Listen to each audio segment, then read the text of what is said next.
Driving to and from lunch, you're locked in. Turn it on in your office as well on any of your devices. Have a great day, everyone. God bless. We all got a thing. Yes, even you. If you love fashion, car parts, trading cards, whatever you're into, it's on eBay. So go find the thing that keeps you up at night. eBay. Things people love. Every day, reliable, comfortable, connected. Every day you rely on power. At APS, we work around the clock to deliver some of the most reliable power in the country. But with Arizona's extreme weather, outages can happen. Stay safe and informed with alerts by keeping your contact information up to date. And visit our outage center for updates online or on the APS app. For more ways to stay safe and informed, visit aps.com/brighter. It's Gatos and exciting news. Arizona Painting Company is now accepting nominations for their 2025 Paint It Forward program. Each year, Arizona Painting Company gives back to the community by selecting a deserving homeowner for a complimentary interior or exterior painting makeover. Do you know a person that deserves a $5,000 painting project? Nominate them today. Text PAINT to 620-620 right now, and we'll send you the link to nominate. Don't wait. Make a difference with Arizona Painting Company's Paint It Forward. Message and data rates may apply. If you're living with dry age-related macular degeneration or dry AMD, you may be at risk for developing geographic atrophy or GA. GA can be unpredictable and progress rapidly, leading to irreversible vision loss. Now there's something you can do to slow it down and get it going slower. Izervay is proven to slow GA progression. Izervay gets GA going slower. Izervay or avacincaptad pagel is a prescription eye injection used to treat GA. Don't take it if you have an infection or active swelling in or around your eye. Izervay can cause eye infection, retinal detachment, or increased risk of wet AMD. Izervay may temporarily increase eye pressure. Your vision may be impaired after an eye injection or exam. Don't delay. Ask your doctor about Izervay today. Izervay gets GA going slower. Visit Izervay.com. That's IZERVAY.com. Golf fans, are you ready for the LPGA's return to the Valley? Come out from March 27th to 30th to one of the area's premier venues, Whirlwind Golf Club at Wild Horse Pass, as the top LPGA athletes tee it up in a battle to be crowned champion. Watch the biggest names live in action, including defending champion Nelly Korda, Canada's favorite Brooke Henderson, ASU alum Anna Nordquist, and local star Sarah Schmelzel. Daily and weekly general admission and hospitality tickets are on sale now, so visit FordChampionship.com for more information. See you there. The KTAR News app is your connection to Arizona's news station for breaking news as it happens, live traffic updates, podcasts, and live streaming KTAR shows. The KTAR News app is presented by Rias Air Conditioning. At ABC 15, we stand for what's right. We tackle tough issues and drive real change. We listen to you and make sure your voice is heard. We investigate and follow through. Watch ABC 15 News at 6. KTAR-FM, Glendale, Phoenix.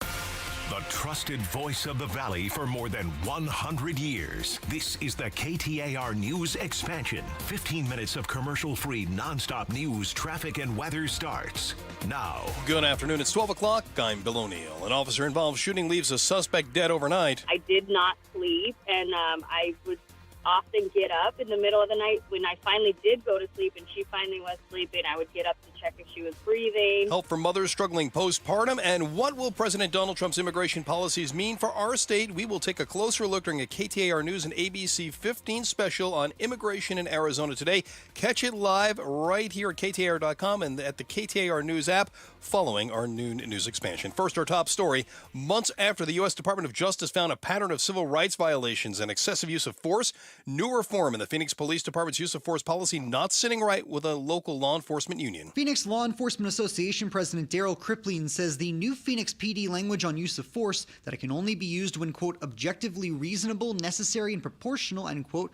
won't be helping officers. Force should be used in a certain situation, and the officers are going to hesitate even for a split second, which then could put not only the officer, but if there's a community member out there, in potential harm's way. He calls the new language, quote, too ambiguous, end quote, saying crime rates will go up if officers are too concerned about whether or not they can use weapons in situations where they feel they need to. Brandon King, KTAR News. This new policy makes communities, officers, and those in custody safer. That from Phoenix City Councilman and former Assistant Police Chief Kevin Robinson, who tells Arizona's Morning News this language also aligns with the Supreme Court case dictating when and how much force officers can use. At 12:01 now, traffic every 6 minutes. Let's go to the Valley Chevy Dealers Traffic Center. Check in with Kate Orta.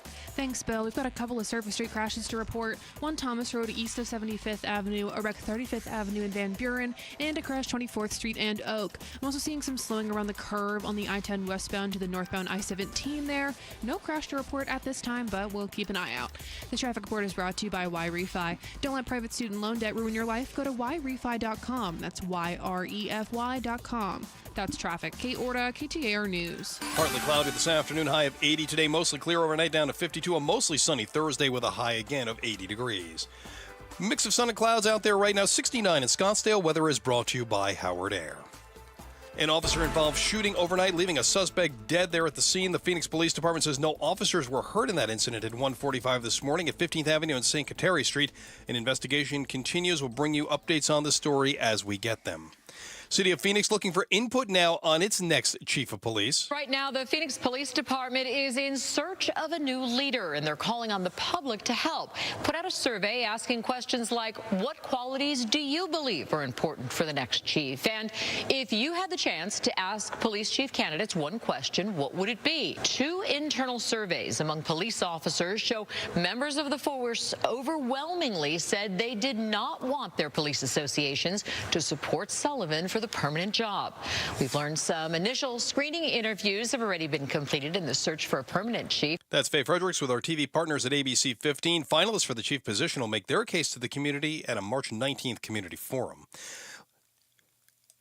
The California wildfires were a wake-up call, and state legislators want to make sure Arizona is ready when catastrophic fires strike. House Republicans have formed a committee to assess Arizona's fire readiness and insurance policy coverage. State Representative David Marshall, whose district includes high-risk wildfire areas in Pinal, Gila, and Coconino counties, will lead the group. His group will hold town hall meetings in the most fire-prone areas in the state. The committee's been tasked with, among other things, evaluating current building codes to make sure they allow for maximum fire protection and reviewing water supply needed for fire suppression. Susan Monday, KTAR News. KTAR Focus on Immigration.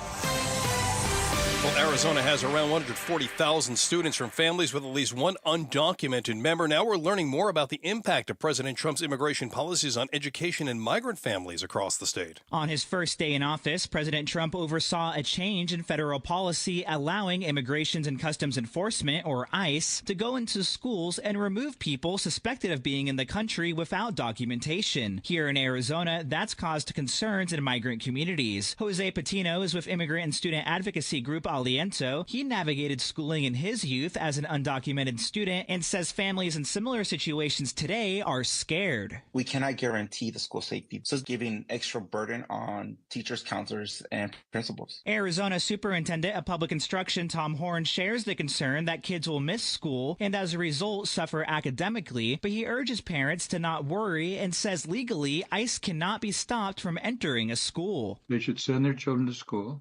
If ICE goes into a school by their own declaration, they'd be doing it to go after a criminal that was hiding there. They wouldn't be doing it to go after children. And so please do not keep your children home from school. But for Patino, that leaves an issue. Students are not the target, right? 7-year-olds, 8-year-olds, that's not their target. They're not a national threat. Why even remove the sensitive areas memo? Why even bring this conversation up? Why even create more uncertainty for our families and students? School districts in the state are hesitant to talk about this, but the Phoenix Union High School District did pass a resolution last month declaring the district a safe zone for students. That means it won't allow government agencies to interact with any students without parent approval. In a statement, the district tells KTAR, quote, "We remain steadfast in our commitment to preserving the rights of all students under the Family Education Rights and Privacy Act, regardless of immigration status."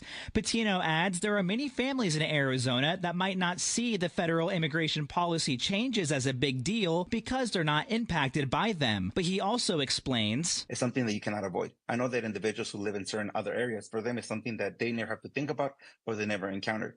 But in the community that I work with, that's the number one issue. Carolina Silva of Tucson-based Scholarships AZ, another organization that helps undocumented students, says kids and youth, no matter their citizenship, have a right to get a K-12 education in the U.S. But she says that's being infringed on through fear and adds she has already heard of families keeping students home because they're scared of ICE. Some students ask us, hey, am I up for grabs? Can they come in to my high school and just, can someone take me? And she explains it's a real fear. This is where their lives are. This is where their families are. And so anything that would take them away from that would be really disruptive and harmful, not just for the education of their children, but I think just in general, imagine having to pick up your whole life. Olivia is a current undocumented and current graduate student at one of Arizona's major universities. She says barriers and challenges are nothing new to the undocumented community. Moments when I couldn't participate in the same programs as my classmates, or when I saw my mother struggle with things that other families didn't seem to worry about. But she says despite those barriers, undocumented students are here to stay and committed to uplifting communities,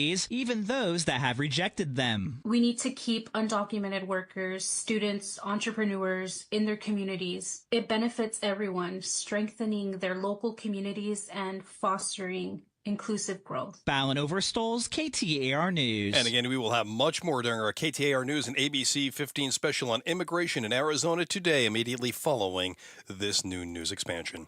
At 12:07, let's get back to the Valley Chevy Dealers Traffic Center now and check in with Kate Orta. Thanks, Bill. We are still seeing that slowing around the curve on the I-10 westbound to the northbound I-17 there. Still no crash to report, but we're looking for it. We do have a disabled vehicle on the left shoulder on the I-10 eastbound near 5th Avenue and a couple of surface street crashes. We've got a wreck Avondale Boulevard and Palm Lane, one Thomas Road east of 75th Avenue, a wreck 35th Avenue and Van Buren Street, and 124th Street and Oak. That's traffic. Kate Orta, KTAR News. Partly cloudy this afternoon, high of 80 today, mostly clear tonight, down to 52. Then a mostly sunny day tomorrow, high once again of 80 degrees. Mix of sun and clouds right now, 70 degrees in Chandler. Weather is brought to you by Howard Air.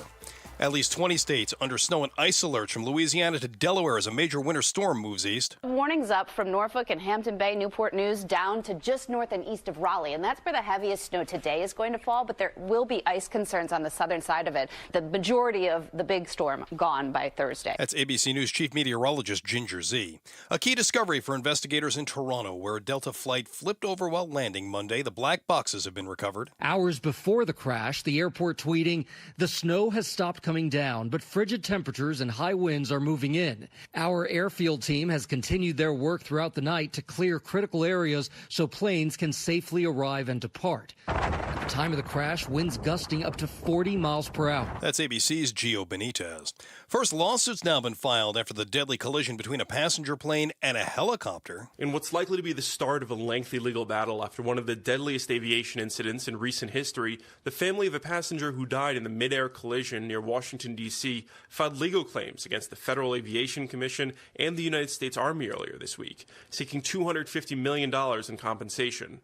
A lawyer for the family of Casey Crafton, a Connecticut father of 3 who died in the crash, called the collision a preventable tragedy and is investigating what he called willful neglect on the part of the airlines operating in D.C.'s heavily trafficked airspace. Peter Haralambous, ABC News, New York. And time now for a look at your money. Well, just how expensive are your groceries? According to one study, more expensive than 46 other states. A new study from online loan company CashNet USA looked at a typical Walmart grocery list in each state and found Arizona was the 4th most expensive state in the nation for groceries. Kristen Benz with KB Advisory Group tells Arizona's Morning News there's no real reason we're feeling it more than others. Things aren't going to get better for a bit. And that's going to be frustrating to a lot of people out there who are expecting sweeping changes. But you just kind of have to sit there and wait. It's not going to be great for a few quarters. Arizona's prices were 4.42% more than the national average. Shira Tanzer, KTAR News. A department store known for its legendary Christmas catalog filled with extravagant gift ideas, closing its flagship location in Dallas. The 9-story department store opened in 1914, and from the start, it was always more than a store. Kate Sheldon started in the 90s as as a buyer. I'm emotional about it. A corporate statement blames a decade-long disagreement with the property's landlord for the closure. Neiman still has 36 locations around the country, but customers say none are like the flagship. We have shared many a good times here, especially around the holidays. Jim Ryan, ABC News, Dallas. And on Wall Street right now, the Dow Jones Industrial Average is down 120 points. It's about a 0.25% loss on the day today. The NASDAQ is flat at this point, up by 1 point, and the S&P 500 is 4 points to the good. For more money news, visit the Business Center at KTAR.com. We cannot forget them, but we need everybody's voices. We are not enough. Arizona families and doctors want to see more local funding for the fight against childhood cancer. Mom Destiny Jensen joined other families yesterday at the state capitol, asking Arizonans to advocate for more research to treat pediatric cancer and prevent families from losing a child like hers did. Talk about Aaliyah. Even when it's uncomfortable and heartbreaking, tell her story. More importantly, I challenge you to live like Aaliyah. Make this world a better place. And every time you see a rainbow in the sky, say hi to my baby. Arizona Republican Representative Walt Blackman leading the push for more funding. Local nonprofit Fourth Trimester Arizona offering resources and support to new and expectant mothers who may be struggling postpartum. Valley mom Rochelle Wayne says she found Fourth Trimester Arizona shortly after giving birth to her daughter. Wayne says she was suffering from postpartum anxiety. Because I get to go take my daughter out, spend the day at the Idea Museum, hang out with other moms. A lot of times we'll talk after while the kids play. And it was really giving me a lot of social interactions I wasn't getting with other moms otherwise. Wayne explains she had trouble sleeping and was constantly checking on her baby to make sure she was still breathing. Heidi Hommel, KTAR News. And you can go to fourthtrimesteraz.org to register for their event.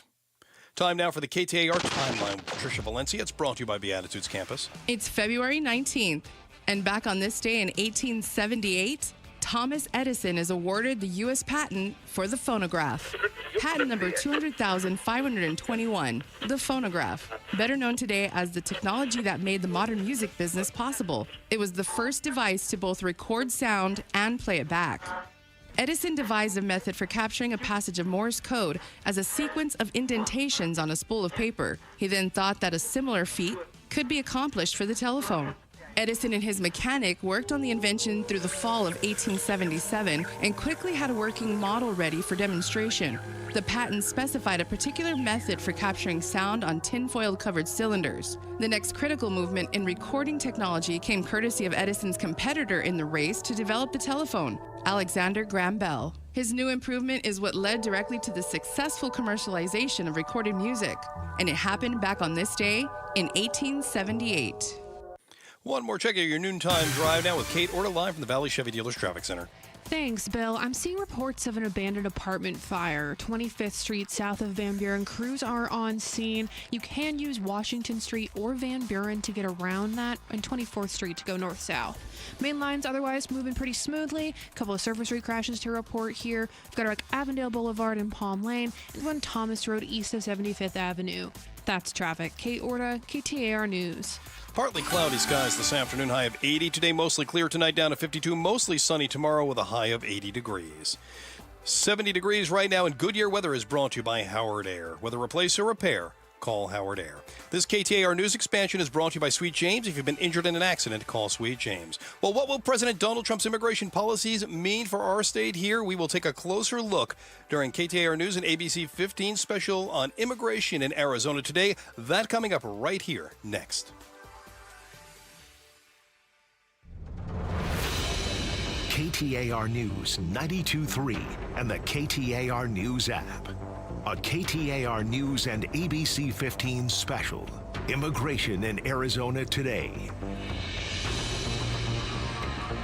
Hello, everyone. I'm Becky Lynn, and I am delighted to be joined today by ABC 15's Nick Ciletti. Hi, Nick. Hey, Becky Lynn. Thank you so much for having me today. Absolutely. I'm so glad you're here because we've been talking for some time about wanting to do this program on immigration, and we have a fantastic lineup of guests for the next hour and 45 minutes, and we're going to dig deep into immigration, Arizona, the federal policies, what they're trying to do here in Arizona, and is there any way to finally just stop talking about immigration and actually do something about it. Right, because solutions. I think that is what, no matter what side of the aisle you're on or how you think we should approach this, I think everybody would agree that we need some solutions. We need some real answers.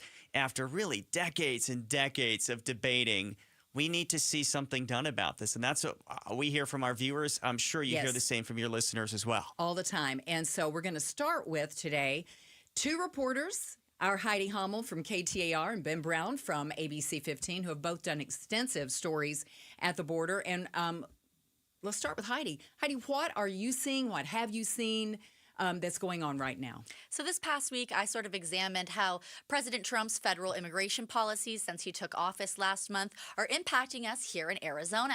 And I honed in on the legislature. And what I found down at the state capitol is that there are 2 bills in the legislature right now that directly compete with one another. The one by Senate Republicans looks to help the Trump administration carry out their deportations. It would essentially deputize county sheriff's deputies to help ICE agents carry out these deportations. And then the other bill, the Immigrant Trust Act by Senate Democrats, it does exactly the opposite. It makes very clear that state law enforcement are not federal law enforcement and they have no immigration authority, essentially.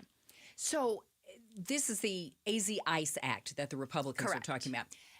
In our last election, voters approved letting local law enforcement arrest illegal immigrants. Yes. How does this differ? Prop 314 is what voters passed in November, the Secure the Border Act. And the difference there is that Prop 314 is kind of like it was a tool for local law enforcement, a tool in their tool belt. You can apprehend migrants if you had probable cause, reason to believe they came here illegally or crossed illegally. You could apprehend them. But this would mandate, it would actually make 10% of sheriff's deputies would have to be trained in accordance with ICE agents, and it would mandate that they carry out federal immigration policy. Yeah, you know what I've heard from different departments that I've spoken to is, they're worried about just being able to carry out the normal day-to-day policing activities. So when you factor in this and you add in other responsibilities, I mean, have you heard anything from them? Or what kind of sense do you get on this, if it's going to pass, or what the governor has said about it? I haven't talked to any county sheriffs, but the governor said she would veto this if it does pass.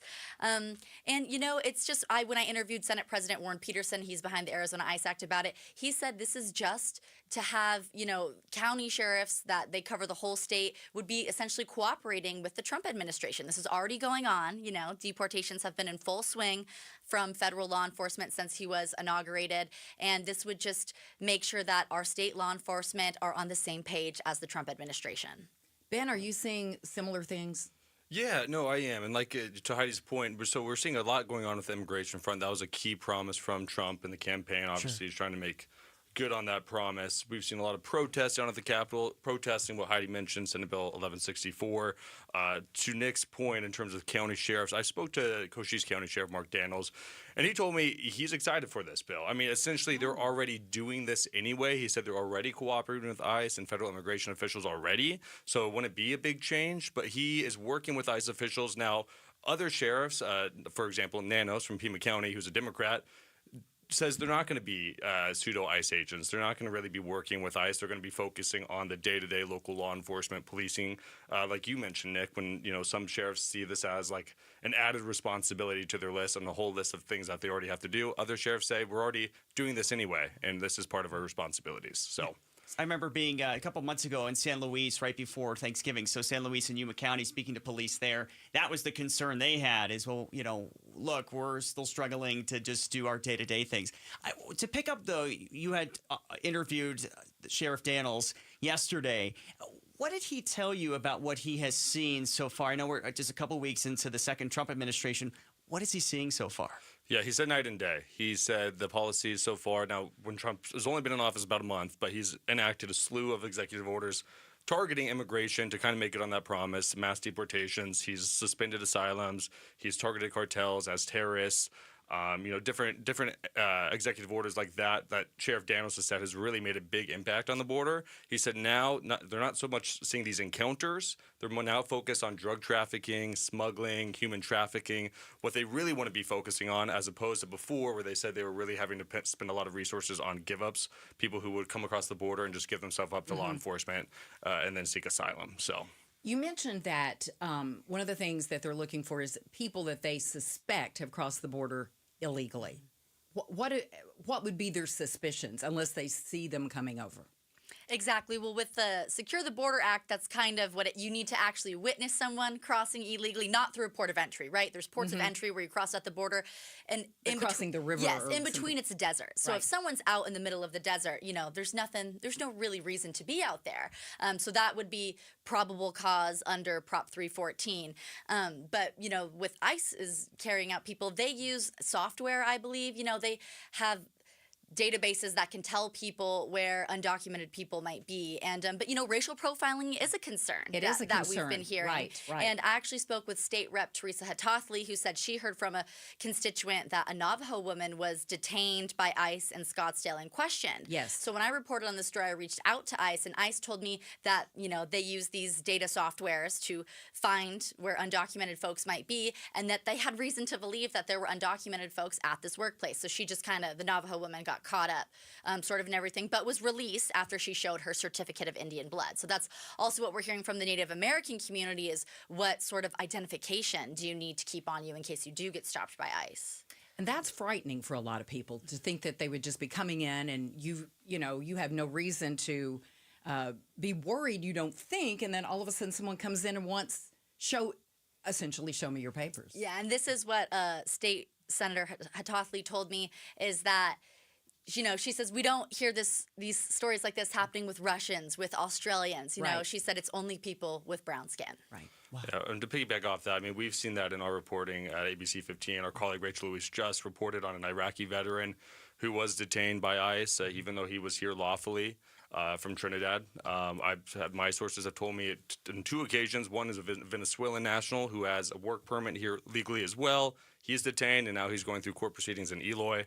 And I just heard from another source that another person, Mexican national, was actually deported, even though he had a right to be here as well. So, what I wanted to ask you, too, you both have your finger on the pulse of what's happening at the Capitol. Obviously, people made a decision in November. We know that immigration, border security were big issues. Are you seeing some sense of Democrats at the Capitol taking a harder approach to immigration than maybe they would have, say, last session or just a few months ago? Or are you seeing the needle move at all, or no? Are people still pretty much baked into what their party positions are? In my sense, I feel like they're pretty much baked into their party positions. But what's different is because during the presidential cycle, I think maybe, Heidi, you can agree to this, we saw on the Democratic side that a huge shift, even with Hobbs as well, at the governor here, shifting more towards border security and cracking down on illegal immigration. Now that the election is over, Trump's in office, things have seemed to go back to their party lines a little bit. And is that what you're seeing, Heidi? Yes, definitely. I would say, looking at the election cycle, Democrats are on board with border security. But also, I saw outcry from Democrats at the legislature with Prop 314, the Secure the Border Act. And we're seeing protests as well now against these federal deportations. So I think it's the same group of people. That's true. There were some protests a week or so ago that turned pretty violent.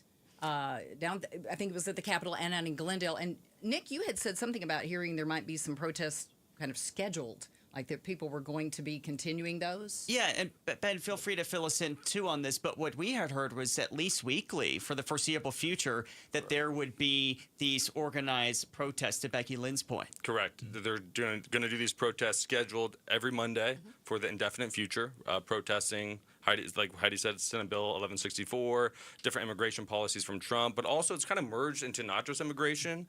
It's really a medley of things. Elon Musk, Doge and his outsized role in the Trump administration, LGBTQ rights. So it starts off maybe as an immigration protest and then really morphs into this bigger thing, a bigger narrative about the Trump administration, federal policies as a whole. I don't get the sense, though, that anyone is upset about sending actual criminals who have come over illegally back to wherever they're supposed to be. I mean, wasn't that the beginning of how this was supposed to be? Yeah, that is what President Trump said, is that they were going to be prioritizing people who were not just here illegally, but who had committed crimes. Right. And then, Ben, we were talking earlier that you said that might not be the case. Yeah, there's new data from NBC. They're reporting from Border Patrol data that people who have no criminal history are kind of getting rounded up in these ICE raids. So, and that goes to our reporting that we've seen too here in Arizona with my colleague Rachel Louise just reporting on the Iraqi veteran. The people I've talked to, my sources who have no criminal history but are here lawfully with work permits, are getting detained regardless. And they're not really getting a reason for it. So that's the concern, and that's been the concern at the Capitol, is that it could lead to racial profiling. Okay. Well, thank you both so much for sharing your experiences with us. This is just the first segment of our Immigration in Arizona Today. We're going to be back with lots more coming up right after this. Thank you. You wouldn't know it, but most financial advisors are put in a box. I'm Jeff Jr. from Trajan Wealth, and I want to provide you a little insight about financial advisors. Most financial advisors have to sell what their company requires them to sell, and many advisors have to only adhere to what's called a suitability standard. A suitability standard is a limited standard of care, not requiring what's sold to be best, just suitable. Advisors with this loose standard often have limited investment and product selection. Trajan Wealth is held to a fiduciary standard, which is the highest standard of care in the advisory business. And that's just one of the many reasons we have billions of dollars under our care and attract clients from other advisors. Raise your standards today and call Trajan Wealth. Call 480-990-3300. That's 480-990-3300. Advisory services offered through Trajan Wealth, LLC, an SEC-registered investment advisor. So you're in pretty decent shape, but, okay, as we get older, we lose a step. Totally natural part of being a guy. And at Vital for Men, we got your back by helping you get it back. Testosterone replacement therapy is designed to make you feel powerful, sharp, and renewed. Get started today with a free test at one of our 3 Valley-wide locations. And on top of that, we're excited to offer semaglutide to support your health journey even further. Visit Vital4Men.com today. Vital, the number 4men.com. It's time to get it back. Hey guys, Dave Ramsey here. Do you dream of a kitchen that is more than just a place to cook? A kitchen that's the heart of your home where cherished memories are made? Well, that dream can be a reality thanks to my friends at Trevec. They're not just remodelers. They can bring your kitchen dreams to life. Picture this. Every morning you step into a kitchen that's a work of art, a masterpiece, a place where your family gathers and where your friends love to visit. Let Trevec help you elevate your home and elevate your life. When it comes to your kitchen, it just makes sense. Remodeling your kitchen can be a smart investment because it can boost the value of your home. So call my friends now at 480-367-1171 or find them online at Trevec.com. That's Trevek.com. Trevec, remodeling and roofing. Together, building dreams, one kitchen at a time. Patrick was way behind on his IRS taxes. I was in way over my head. The total amount ended up being somewhere just over $30,000. $30,000. Then the IRS came to collect. Started getting letter after letter. A lien had been filed against me. They were going to basically hang me completely out to dry. He had to do something. That's when I reached out to Optima Tax Relief. Patrick's life quickly got a lot easier. It was very easy. Pretty much hands off, They picked up the ball and ran with it. And how'd it go? I couldn't believe it. I had to ask 2 or 3 times. I saved an incredible amount of money. How does Patrick feel about Optima? Couldn't be happier. They definitely helped me. Optima Tax Relief, the best place to call. They're the best in the business. Do what Patrick did and call Optima Tax Relief for a free consultation. Call 800-343-6460. 800-343-6460. 800-343-6460. Optima Tax Relief. Testimonial from an actual client. Some restrictions apply. For complete details, please visit OptimaTaxRelief.com. Listen up, Basinonians. The President's Day sale at Brooklyn Bedding has been extended. And here's the deal. Now through February 25th, you can get 25% off everything in store or online. That's right, my young Krug brothers. The best sleep ever on the best mattress ever is just a click away. Or better yet, head on over to one of Brooklyn Bedding's 12 Basin locations and tell them Wolf sent you to get 25% off your entire purchase. For the best sleep ever, get the best mattress ever at Brooklyn Bedding. KTAR News now. Good afternoon. It's 12:30. I'm Bill O'Neill. A mid-air plane crash at Marana Regional Airport this morning, leaving at least 2 people dead. The FAA says 4 people were aboard both of those planes when they crashed. Now, the FAA and the National Transportation Safety Board are investigating. We will bring you the latest information on this developing story as we get it. Reform in the Phoenix Police Department's use of force policy, it is not sitting right with a local law enforcement union. Phoenix Law Enforcement Association President Darryl Kriplian says the new Phoenix PD language on use of force will not help officers. That change says officers can only use force when it is objectively reasonable, necessary, and proportional. Kriplian says it will cause officers to hesitate more often and put the community in harm's way.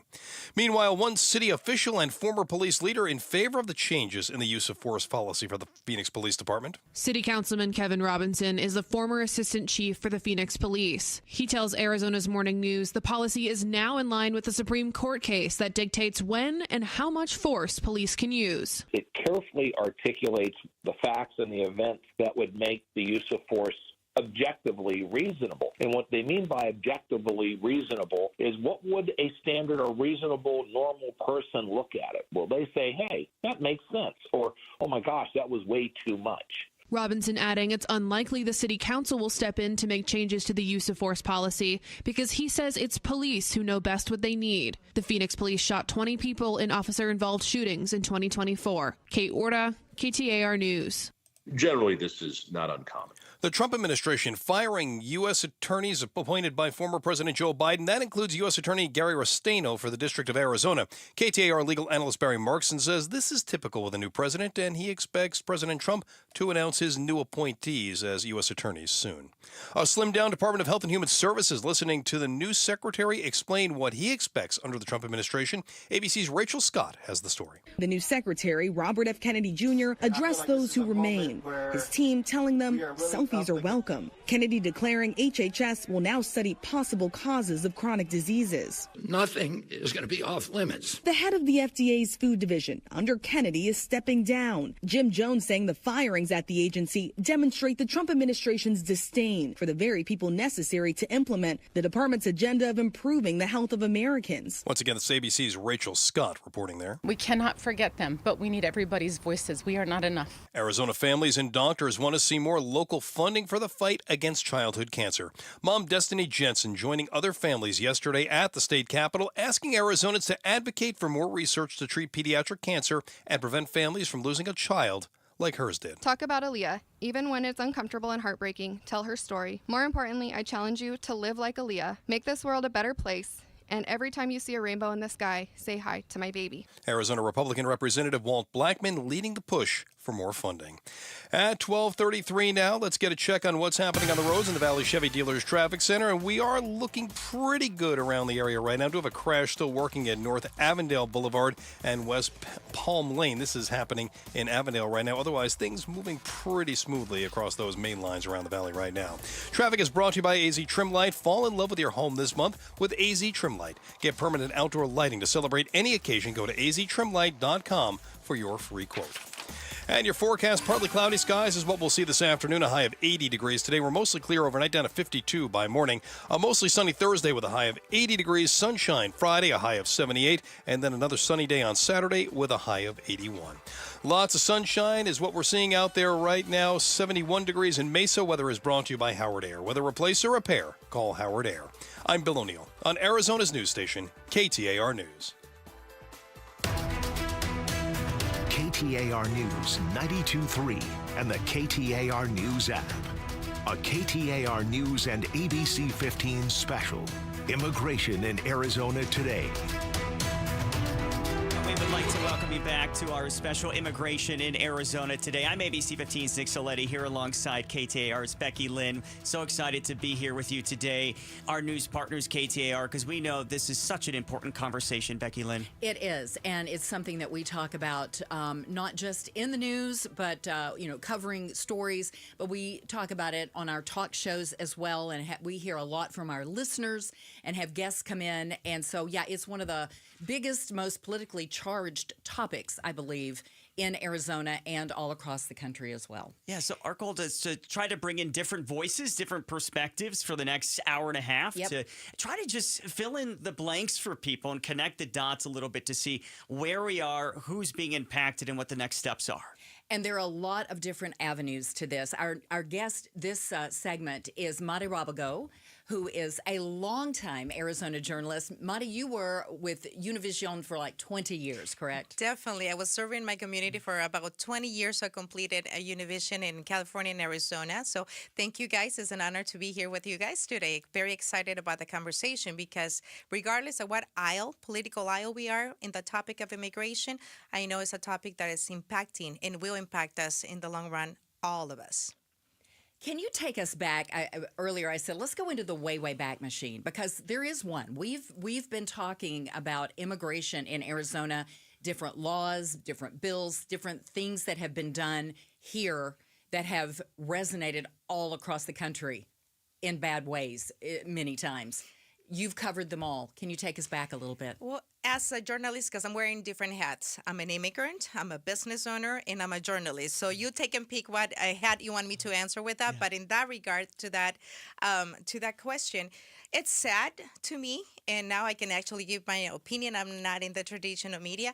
It shows me that we have not learned the lesson with SB 1070. Arizona has been ground zero for immigration topics for many, many years. Really quick, let me interrupt you. Can you, for people who don't know, SB 1070 was the show us your papers Show us your paper law. We saw that, it started with Arpaio, using that to, in many ways, propel his political career to be known across the country. Then there was a group of politicians that supported that idealist that he had and went on to, creating this proposition that became a law. And I think the way that we can actually refer to SB 1070, the way that impacted all of us Arizonans, the impact that had in our pockets, in our schools, economy, the workforce.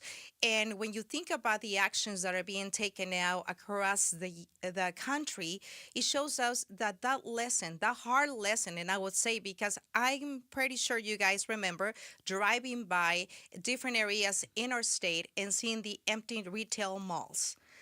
Seeing the decline in kids in our school, seeing a small business closing their doors. What happened to also our, the housing industry, the construction area, the labor in all different areas, the services.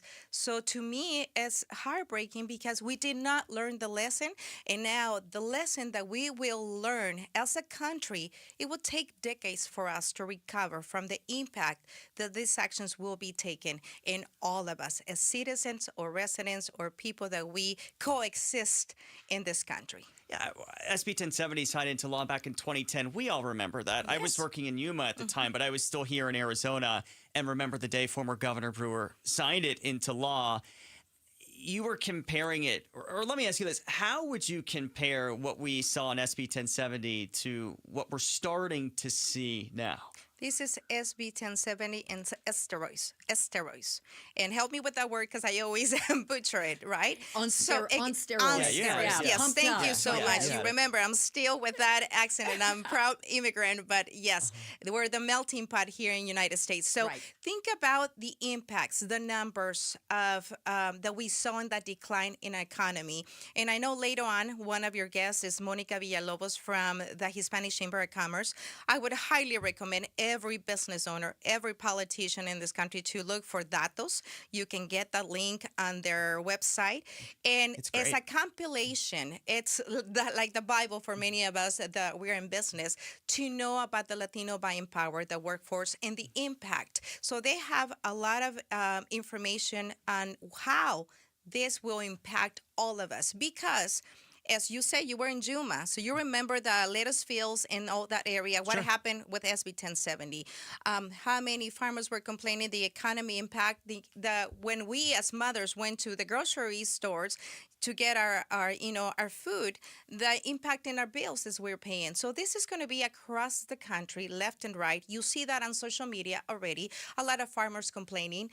What's happening in California, the decline of farmers showing up to work, and you put that to Arizona, the highest industry that employ undocumented immigrants here in Arizona, and this is information data from Datos from the Arizona Hispanic Chamber. They have a compilation of all different researches there with the information for you to see if you want to verify that. It's in construction, and the next one would be in agriculture. So think about our housing industry, what's going to happen with that, the cost of new homes, as it is skyrocket for many people that want to buy their homes. Imagine what's going to happen where you don't have the labor force. And at the bill in the grocery store every time we go, because, who's picking our lettuce, our fruits, our vegetables in so many ways. So those are things that we're going to be impacted directly, regardless of what side of the aisle when it comes to politics or the immigration issue. A lot of people say, well, at least they're doing something about it. At least he is doing something about it. But to me, that's very dangerous. Doing something about it that is not the right thing to do. We have heard the news across the board where in other areas of our country, the industry of prisons are going to be the most benefits because they're now constructing, like the tent city of our piles in a bigger, larger proportion to house immigrants. For the ICE, exactly. So think about who's being benefit from this and who's being affected or impacted by that. You and I, all of us, regardless of our skin color, our accent, the background that we have, or our political ideal. So in many ways, I believe doing something about it without really thinking about the consequence just to create some momentum is a very dangerous thing. And what's going to happen to all of us and the price we're going to be paying, because we will be paying a price not only as a country, as a nation, but as an individuals in our economy. I'm a small business.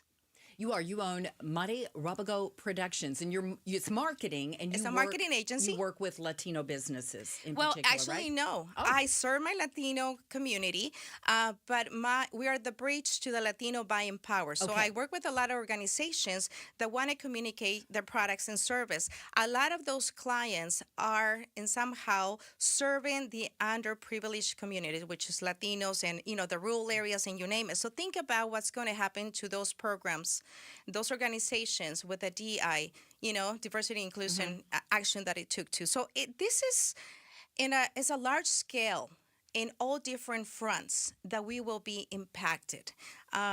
For those people say, no, it doesn't refer to me because I am a native of Arizona, my skin color is light, I have, color eyes. Think about again. Because your pocket, your situation will be impacted one way or the other one in the school system and the housing industry and the economy left and right. So I've heard people say, oh, but the undocumented immigrants are taking jobs away from Americans. But then I hear other people say, well, Americans are not going to take those jobs. Oh, I'm so glad you bring that up. So I learned to drive in a tractor in the fields in Harcahila Valley. My dad worked in the agriculture industry all his life as he was an immigrant here. Then he got resident citizen, and that's how we immigrated here.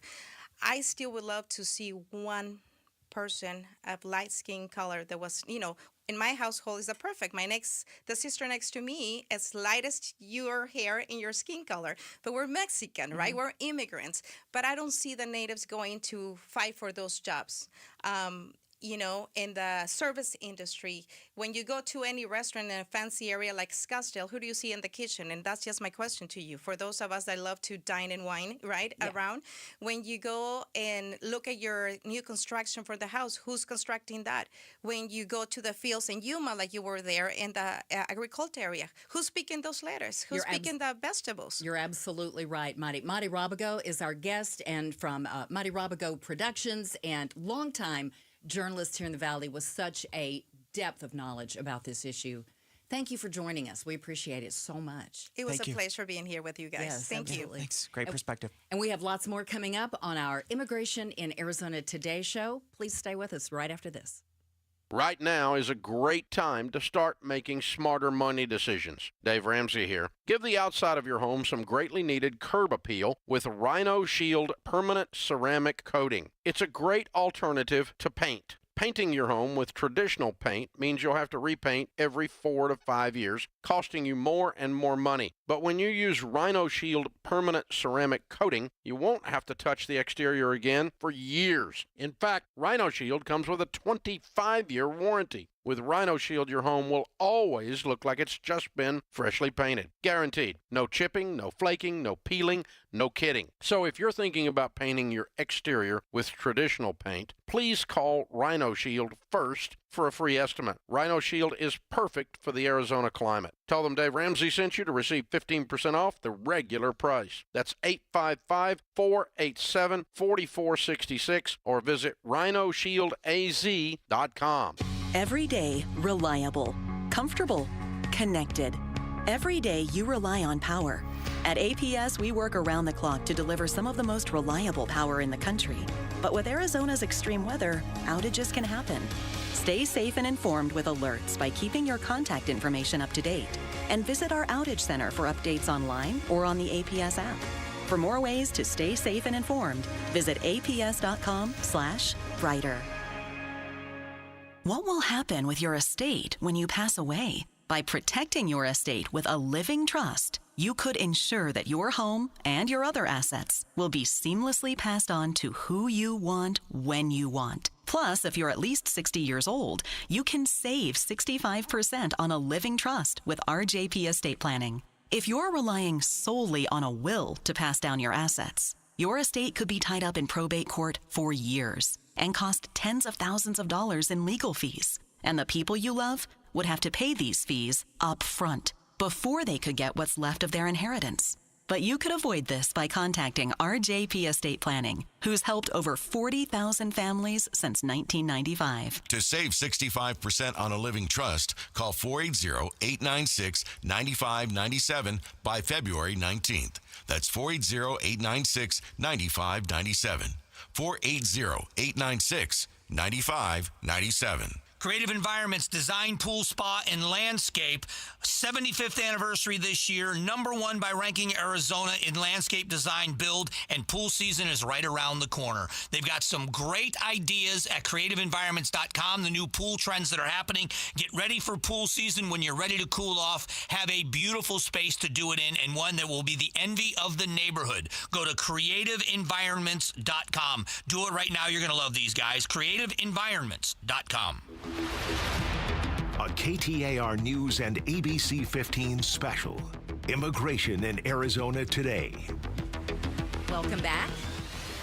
I'm Becky Lynn with KTAR, and I'm joined by ABC 15's Nick Ciletti, who's already been busy early this morning, and he's decided to come over and join us for this. We appreciate it, Nick. Hey, anytime we get the invitation from KTAR, we're going to take it because we know that, especially this is such an important topic. It is. Immigration in Arizona today. It could have been immigration in Arizona for the past 20 years or longer, but today we've got some new policies. There's things that are worrying some people. We're doing something. Is it the right thing to do? What's going to happen? And that's why we're talking about all of this. And we have in studio with us now for this segment, Ileana Salinas.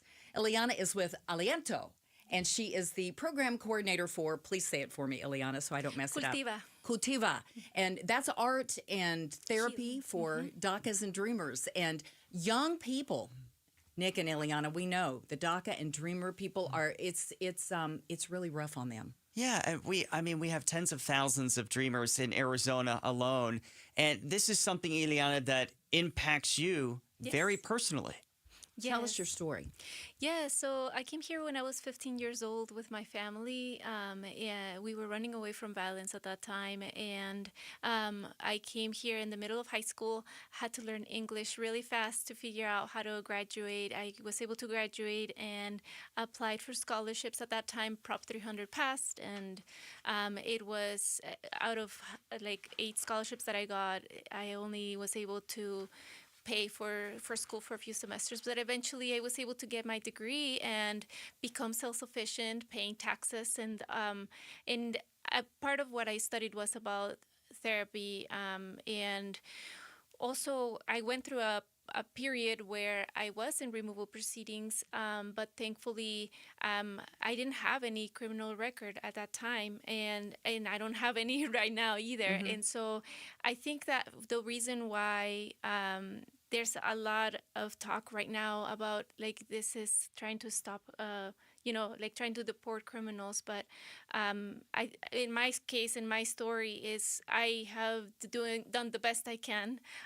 Came here when I was a minor, try to contribute, and that's what my whole community does, trying to contribute what we have, and to have a better life. We work with mixed status youth, both undocumented and also U.S. citizens whose parents might be undocumented. And there's a lot of fear going on right now because of what is happening. I've even heard stories of kids who are afraid to go to school. I've heard the same. Yeah. Anecdotally, I've heard the same from different school officials. And I'm wondering if are they afraid that someone's going to come into the school? Because that's been discussed, that ICE agents aren't supposed to be coming into the schools, right? The Trump administration decided to sort of relook at that policy, re-examine that policy, because historically, no, we have not seen ICE raids in places like churches or schools, but from the sounds of it, that could be changing. Well, we have heard from students in several of the schools that there have been conversations, and sometimes it's stressful for the families. We unfortunately heard about the 11-year-old young girl who took her life because of the bullying, and that is very concerning to us because all of this becomes very stressful for young people, for young students who are just trying to navigate life and know that they're safe, that their families will be safe. And so what we try to do is to bring some coping skills and to also support with navigating all of the emotions that come up. We also have heard that schools are having to look at what is going to be the protocol, right? But what we focus on is to try to support the families with what it is that they can do to prepare. Can they have all the documents ready so that in case that this were to happen, they would have all the documentation in one place, knowing their rights and having everything in order. So that's what we're doing, is we're trying to provide as many resources as we can. Some of us are directly impacted, but we take it upon ourselves to try to provide the resources, and for more than anything, for families to seek their own legal advice, because immigration is very complex. There's many different situations, and so it's very important to know for the families to know what their options are. We are speaking with Ileana Salinas from Aliento, which is a youth-led organization that helps undocumented DACA and Dreamer and mixed immigration families cope with life in general here in the United States and with what's going on today. So you are hearing fears. Yes. I've been wondering if, do you think is it safe for the kids to go to school? We want to support for the students to continue to go to school and to continue to focus on their academics, but we know it is a reality that it is hard when you are worried about whether you are safe in your own home or your parents are safe to come back. It's going to be harder for those students to focus on their academic work, to focus on like passing all those tests. And we understand that there's an emotional, a mental, and an academic impact that this is having on the youth, on the students. I think that from speaking with different principals and teachers, they also want to do their best to let the students know that they're safe while also following protocol from the districts. And they are having those conversations about what it needs to be in place, what needs to be known. But it is... we always want to support for students to continue in their academic journey because that is very important for their future. Yeah, I wanted to ask you because, Ileana, you are a dreamer. You are someone who came here as a minor. We've seen in recent years the fate of DACA recipients and other dreamers really hanging in the balance in a lot of respects. Can you explain to people what is it like to live with that uncertainty hanging over your head? Yeah, as a DACA recipient, and I consider myself lucky that I at least have a DACA, I live my life 2 years at a time. Like, I literally don't know if once I send my renewal, if I will get an approval or not, and if so, then it's so hard to like live your life 2 years at a time. But even thinking about people who are undocumented, a lot of the families we work with, they've been here for a long time, 10 years, 20 years. They pay their taxes, they have done their contribution, and they want to continue doing that. And so for them, it might be a day at a time. It's like a constant uncertainty. A lot of our undocumented students who go to college, who make it to college, they still don't know if they can even use their degrees to be able to go into the workforce. When these are young people who have been through the K-12 system, maybe graduated from our educational system, and would be great to contribute to the workforce, but they have that uncertainty. Something that a lot of people, we've heard this from listeners, we've heard this from people on the street, but undocumented immigrants who are here, who have jobs, they pay taxes. People say, they don't pay taxes and they get benefits. No, they do pay taxes. Yeah. They're just not going to reap the benefits of those taxes. Correct. You know. They have an ITIN number where they have to file every year just like anybody else, but they do not have access to their contributions to Social Security or Medicare. Exactly. What would you say, Ileana, because I'm sure you've heard this before, but what would you say to people maybe listening right now who say, well, I'm sorry to hear what you're going through, but your family broke the law, and now there's going to be a consequence to that. What would you say to those people? What I would say is that my family at the time was running away from violence, and every family has their different circumstance. For my dad, it was either we leave or I don't know if I'll be alive. And so I think that for me, that at that time I was a minor, but now that I am here and I've been here and we have built roots and we have contributed, we really don't want a handout. We don't want a handout. We want to be self-sufficient. We just want a pathway. Thank you. Oh, sorry, we got a break to go to news. Ileana Salinas is with Aliento, and you have given us such great insight into what it's like to be a dreamer and how you help others in the same situation. Thank you so much for joining us today. Thank you. And sharing that story. We're going to continue. We have lots more coming up in the next hour right after the news. Immigration in Arizona Today. Stay with us.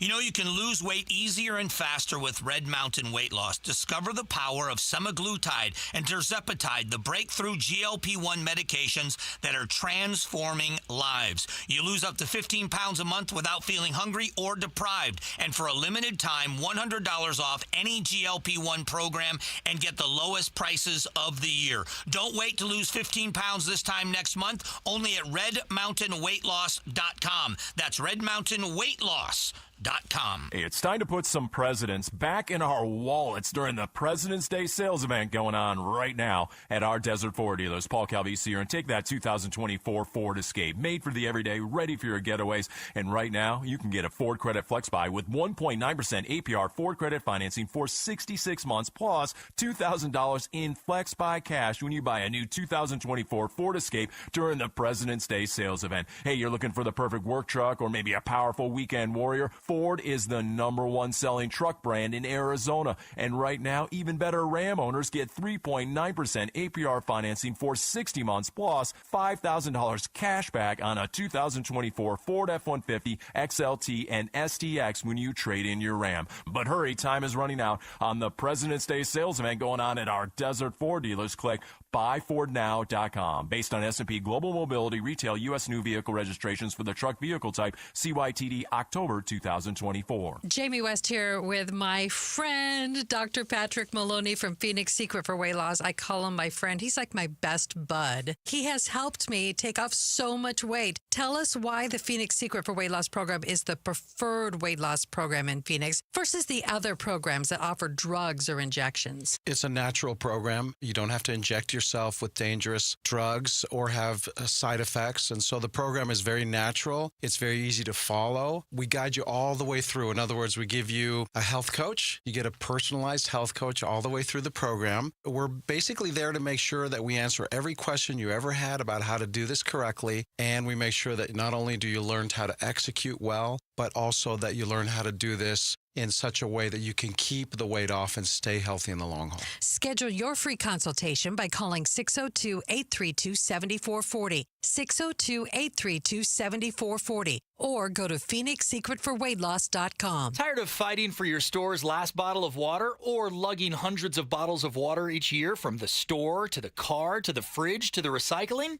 For less than $1 a day from Parker & Sons, you can have an unlimited supply of bottle-quality water right at your tap. Drinking water keeps you healthier, aids in weight loss, keeps skin hydrated, and flushes your body of toxins. Call Parker for your free estimate on a reverse osmosis system at 602-2-REPAIR or visit parkerandsons.com. KTAR-FM, Glendale, Phoenix. KTAR News now. It's 1 o'clock. Good afternoon. I'm Bill O'Neill. At least 2 people dead after a mid-air plane crash in Marana Regional Airport. Details limited. The FAA says 4 people were on board the 2 planes combined. This is an uncontrolled field, meaning there is no air traffic control tower. The FAA and the National Transportation Safety Board investigating. We'll bring you more details as we get them. Ukrainian President Volodymyr Zelensky punching back against comments by President Trump claiming Ukraine started the war with Russia. Zelensky says Trump's living in a Russian-made disinformation space. Vice President Vance on Wednesday echoed President Trump's criticisms of President Zelensky, telling the Daily Mail that the Ukrainian leader, quote, bad-mouthing Trump is, quote, an atrocious way to deal with his administration. Meanwhile, Trump's former Vice President Mike Pence called out the president's comments about Ukraine.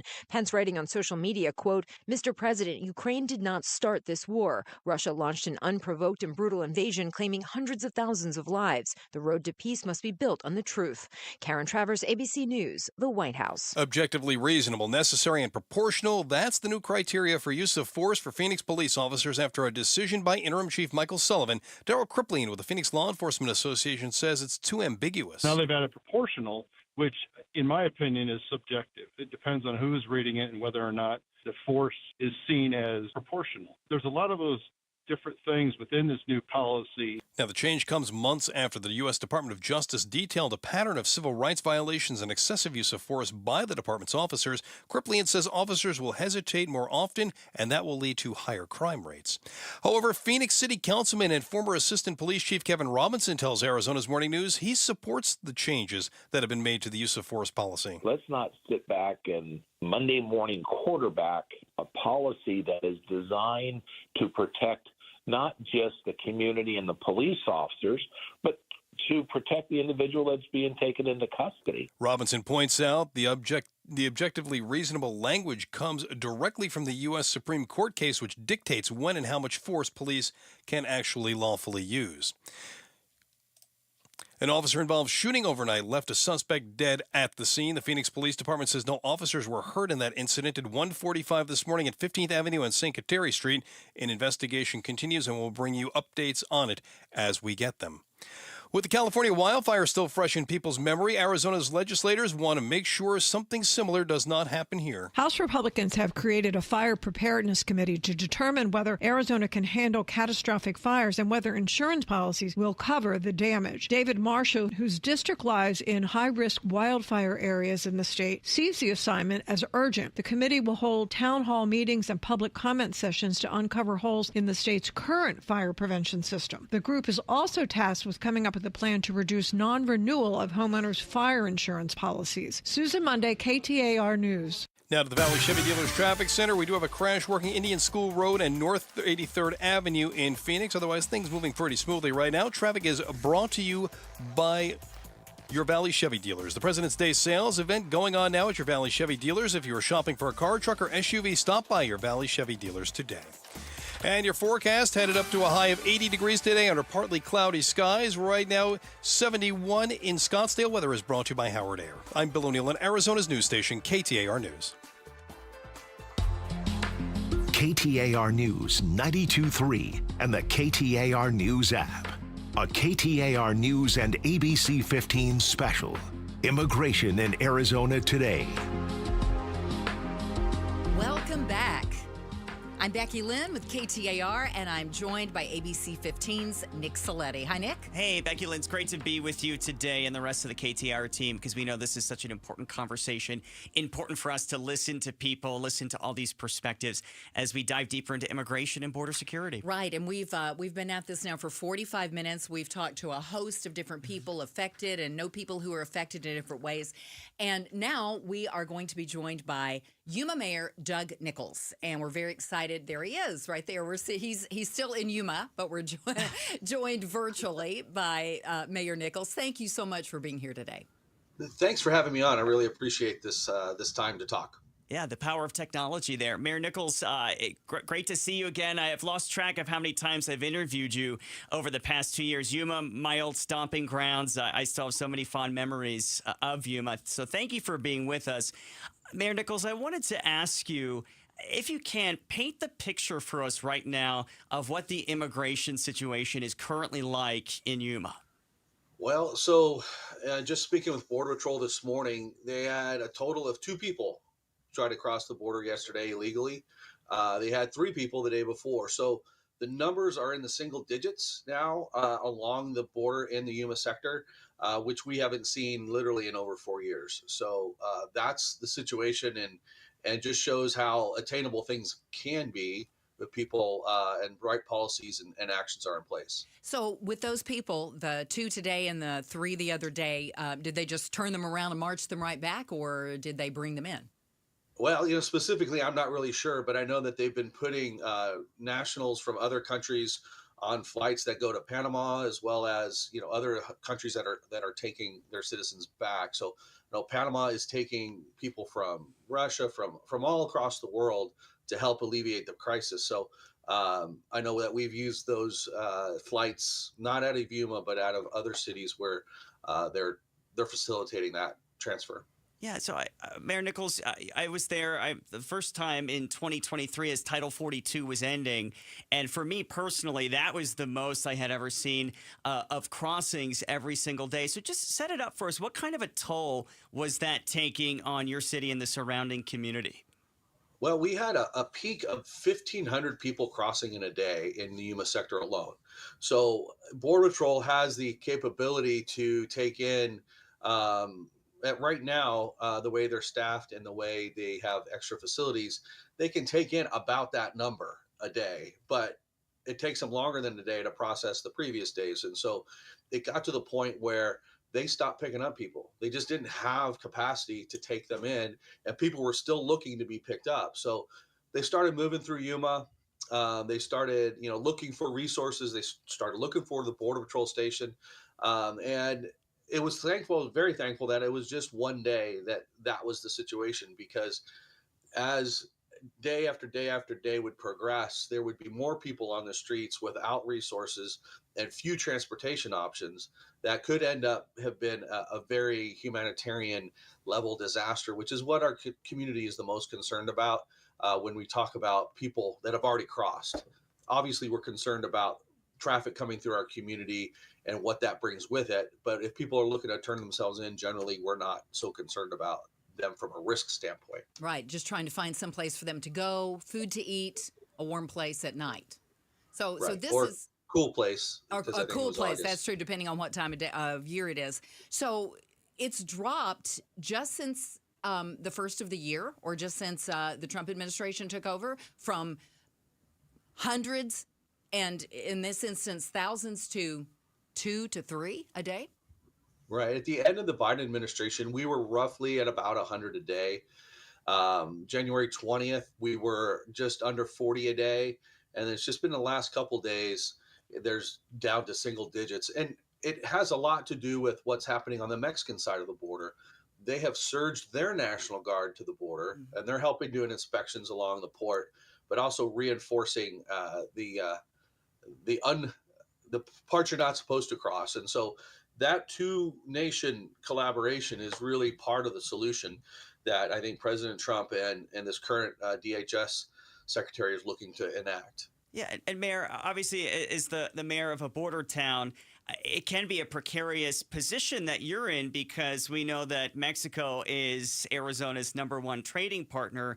And from having lived in Yuma for 2 years, I know there is so much back and forth between people going into Mexico, people living in Mexico coming into the U.S. There's a whole economic impact of that. So explain to people, how do you balance the economics of that, but also the security piece of that? I really think it's about focusing on what's legal and what's not legal, because what's legal, both countries want to happen. What's illegal, neither country wants to happen. And so when we can have conversations that are very black and white and fact-based, that really helps those relationships. So we're end up with those kind of relationships where we work with our partners in Mexico. So I'm not really sure the difference. And are we having a technical issue? We're hearing you now. We lost you just for a second, but you're back. Okay. So I guess what I was focusing on was the difference between legal and non-legal activity. Now, you in the Yuma area and other border towns, they rely a lot on day laborers. Is that right? People that would come over from Mexico and they would maybe work in the agricultural fields and things like that. Yeah, particularly this time of year, we have this is the winter harvest. We're harvesting all the lettuces and leafy greens that the country consumes here in the winter months. We have about 15 to 20,000 people that are legal laborers that come through the port of entry every morning and return every day.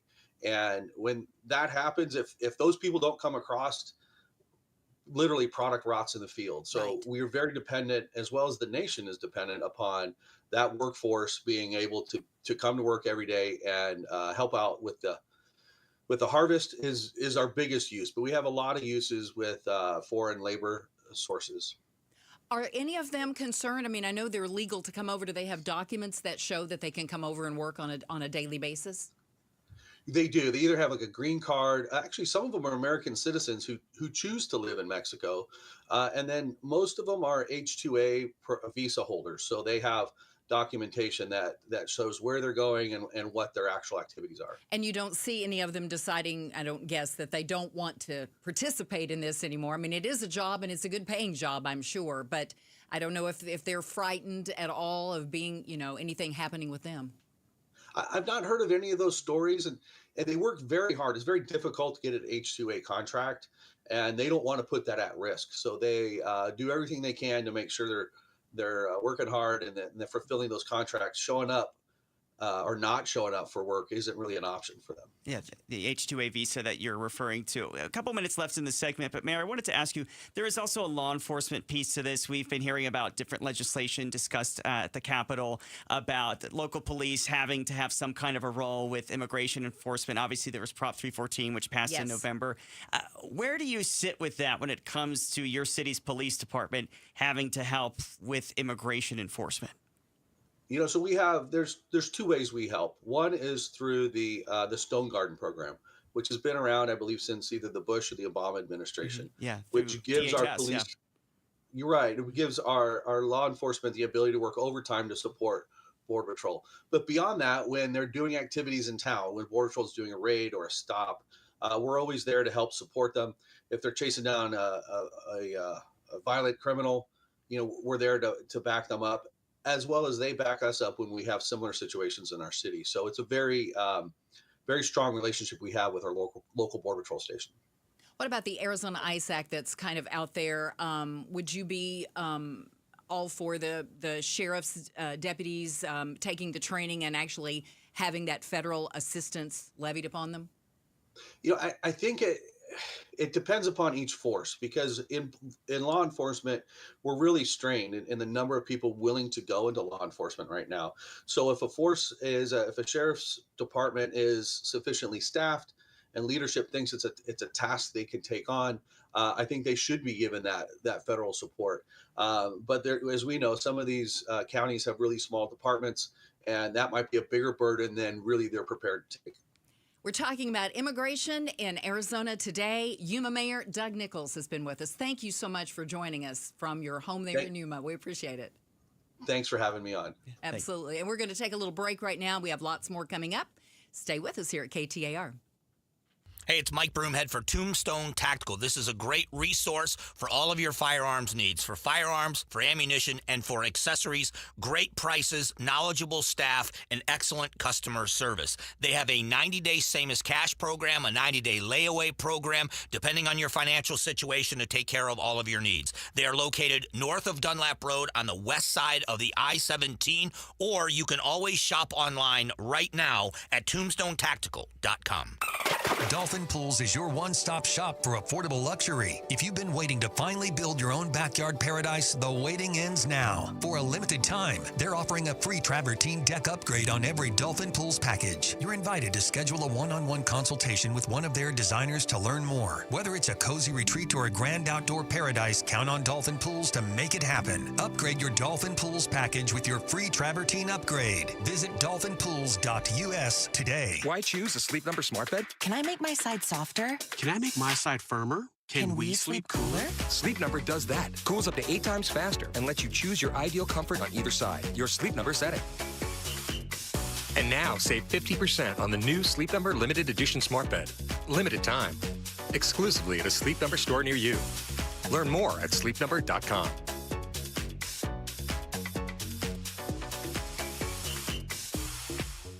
Seems everything costs more these days. Gas, groceries, and when's the last time you checked your wireless bill? Yikes. When it comes to big wireless, if you're staying, you may be overpaying. Here's how to get the same fast, reliable nationwide coverage without the big wireless bill. Switch to Consumer Cellular. Plans start at just $20 a month, and that's not a short-term promo. Our U.S.-based experts will get you switched and saving in about 20 minutes. Call 1-888-FREEDOM or visit consumercellular.com and start saving today. Plans include $5 credit for autopay and e-billing. Why choose a Sleep Number smart bed? Can I make my side softer? Can I make my side firmer? Can we sleep cooler? Sleep Number does that. Cools up to 8 times faster and lets you choose your ideal comfort on either side. Your Sleep Number setting. And now save 50% on the new Sleep Number limited edition smart bed. Limited time. Exclusively at a Sleep Number store near you. Learn more at sleepnumber.com.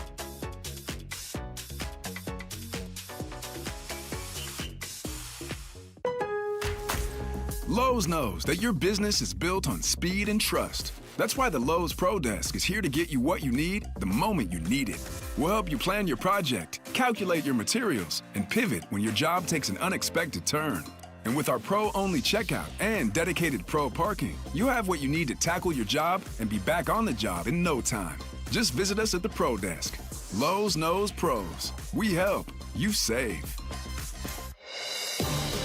A KTAR News and ABC 15 special, Immigration in Arizona Today.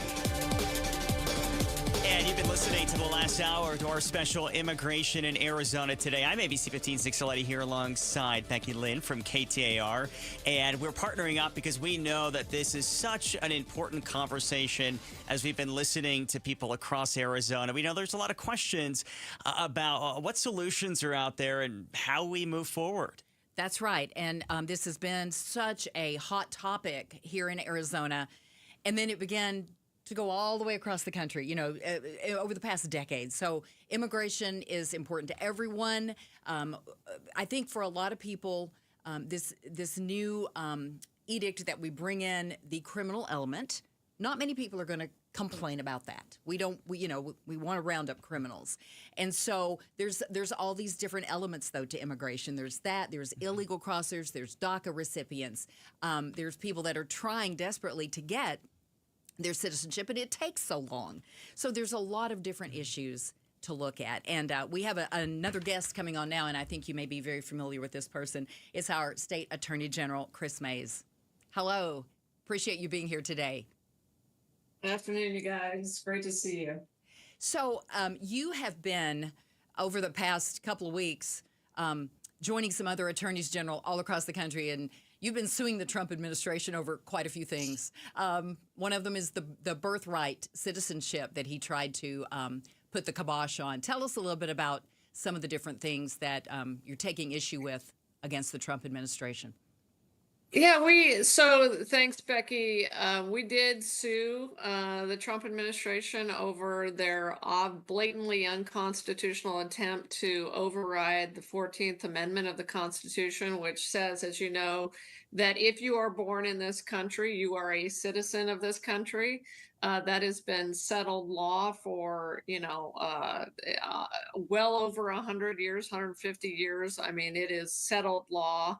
The words mean what they mean, and it took a Reagan appointed judge only 25 minutes to side with the attorneys general on that point. So we got a TRO, a temporary restraining order against the Trump administration on that executive order.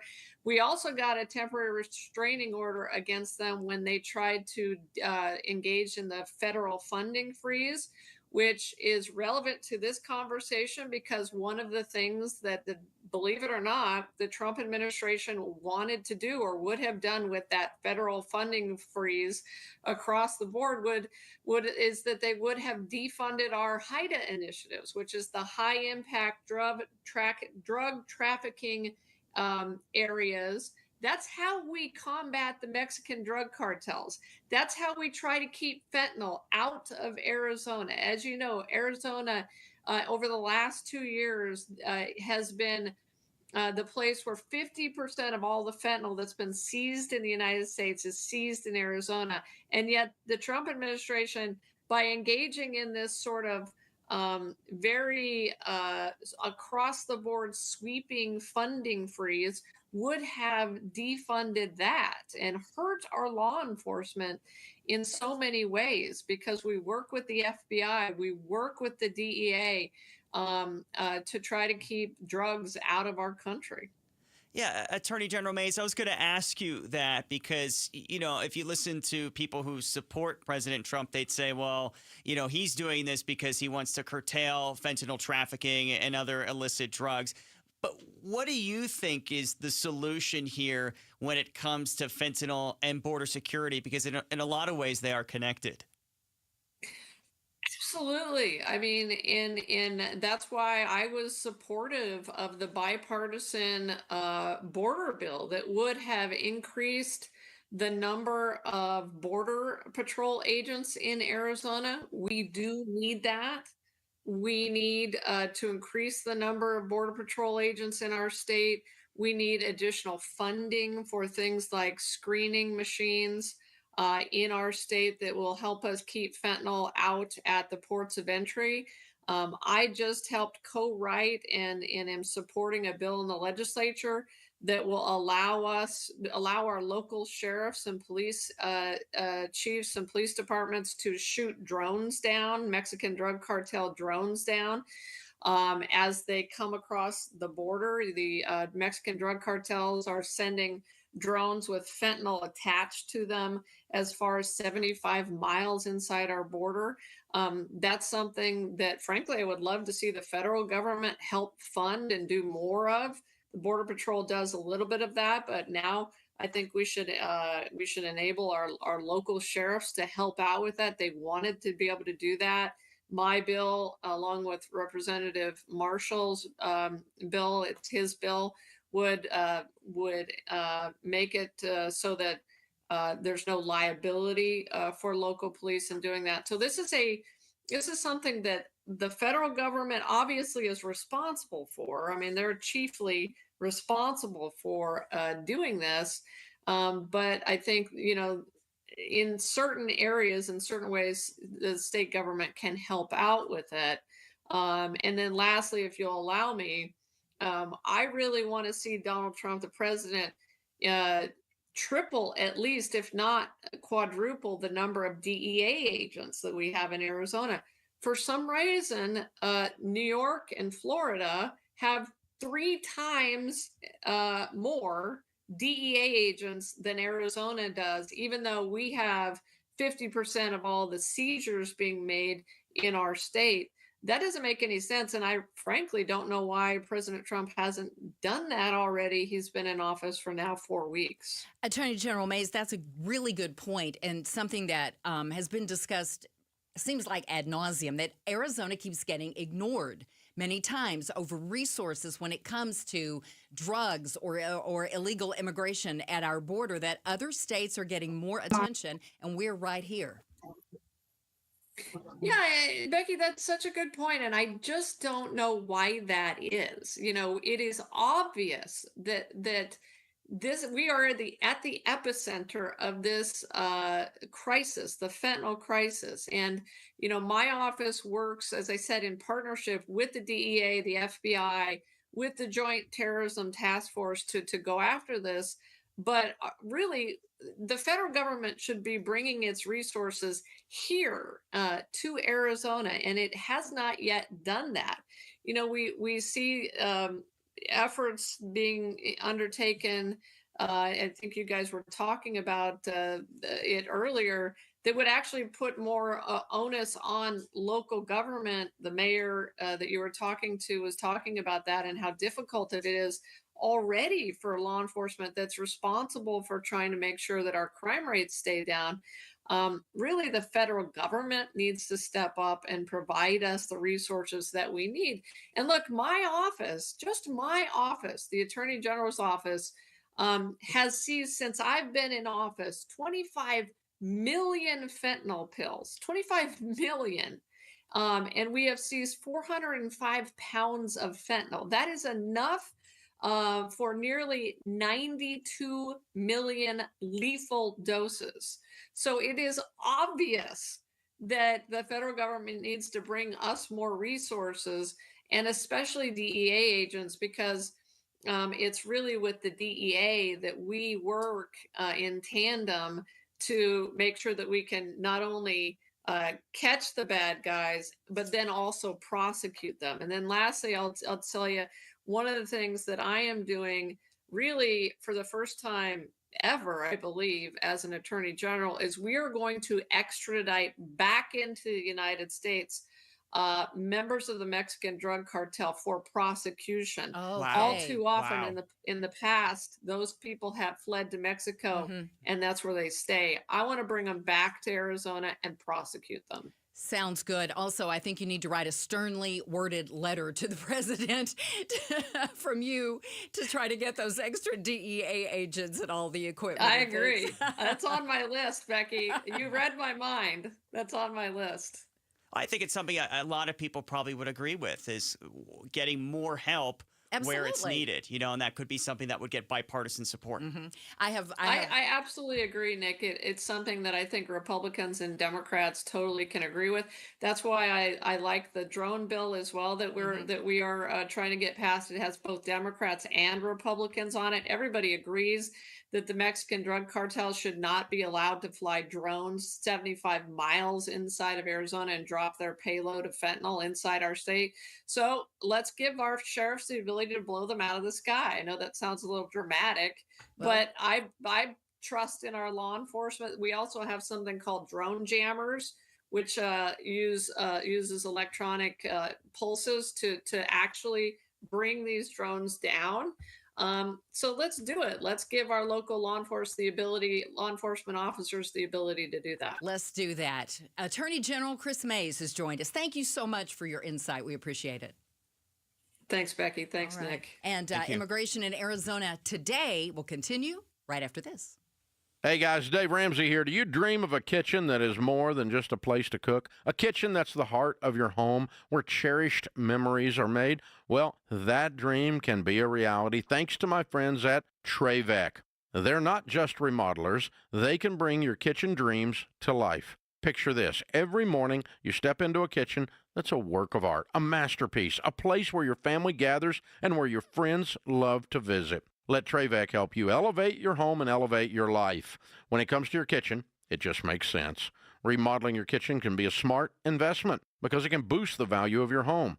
So call my friends now at 480-367-1171 or find them online at Trevec.com. That's Trevek.com. Trevec, remodeling and roofing. Together, building dreams, one kitchen at a time. It's the Maricopa County Home and Landscape Show, February 28th through March 2nd at State Farm Stadium. While there, be sure to visit Window World of Phoenix. Welcome to Window World, the Valley's best value for replacement windows, patio doors, and entry doors. With a true lifetime warranty and upfront pricing that is often half the cost of most other window companies, simply the best for less is exactly what you get with Window World. Call today for 6 large premium sliding windows with Solar Zone Sunshield glass installed for one low upfront price of only $4,725. No gimmicks, no hassles, just an all-in-one price for the most energy-efficient windows made in Arizona. So call or schedule online at windowworldphoenix.com. That's windowworldphoenix.com. Visit Window World at the Maricopa County Home and Landscape Show, February 28th through March 2nd at State Farm Stadium with free parking. Info at maricopacountyhomeshows.com. It's Gatos. Lose weight easier and faster with Red Mountain Weight Loss. Discover the power of semaglutide and tirzepatide, the breakthrough GLP-1 medications that are transforming lives. You'll lose up to 15 pounds a month without feeling hungry or deprived. Mention Gatos, and for a limited time, save $100 on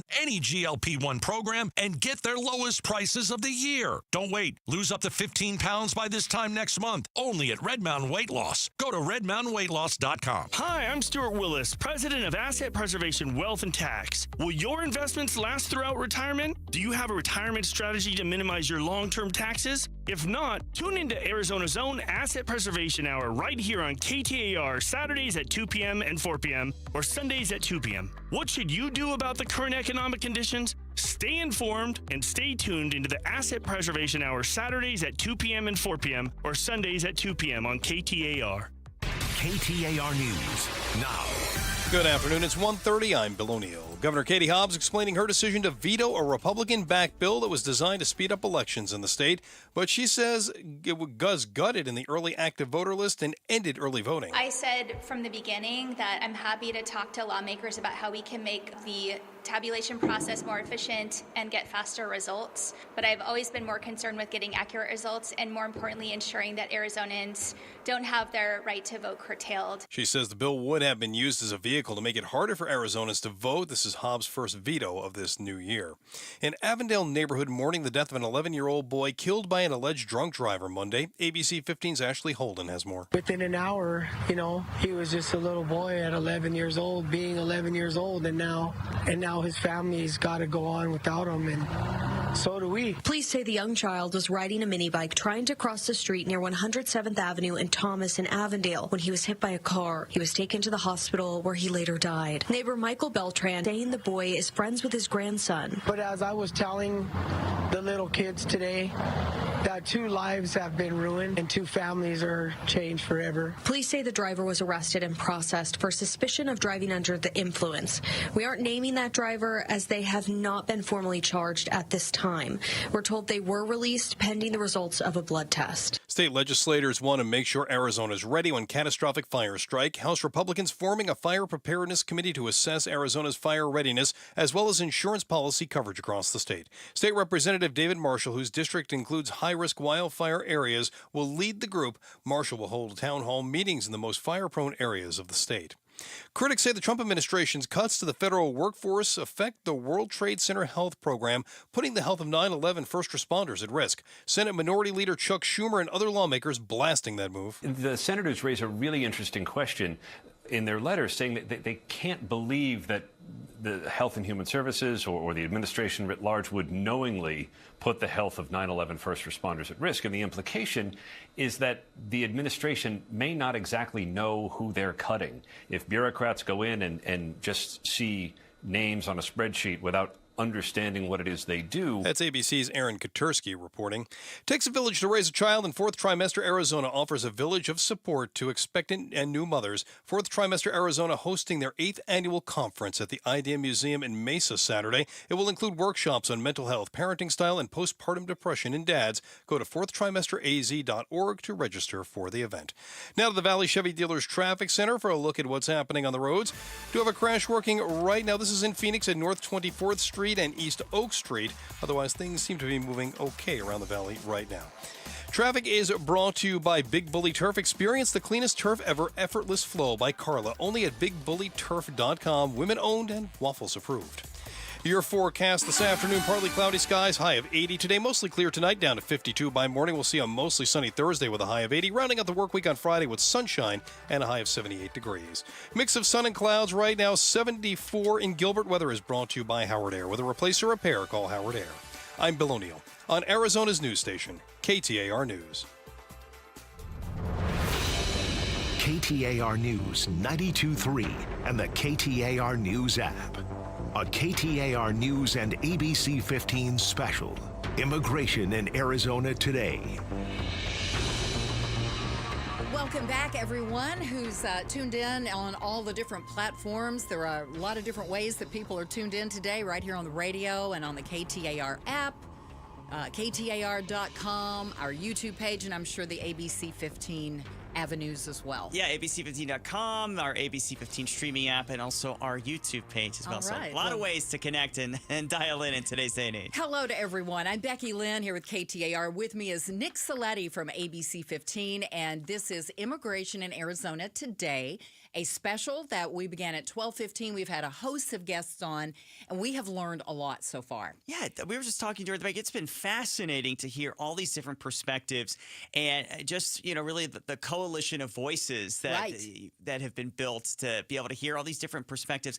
And that's what's important, right? That we listen to all of these stakeholders to hear what the solutions can be to work together to solve these problems. Exactly. And that's one of the things we talked about when we were putting this special together, is that we are focused on solutions to the issues of immigration. And our next guest today is Monica Villalobos, who is the president and CEO of the Arizona Chamber of Commerce. Hello, Monica. Hi there. Thanks so much for having me on. Absolutely. We want to ask you a host of things. I mean, we've talked about this several times throughout the morning, that Mexico is Arizona's #1 trading partner. And we want, of course, to keep that going for both sides. Everybody wants that to keep going.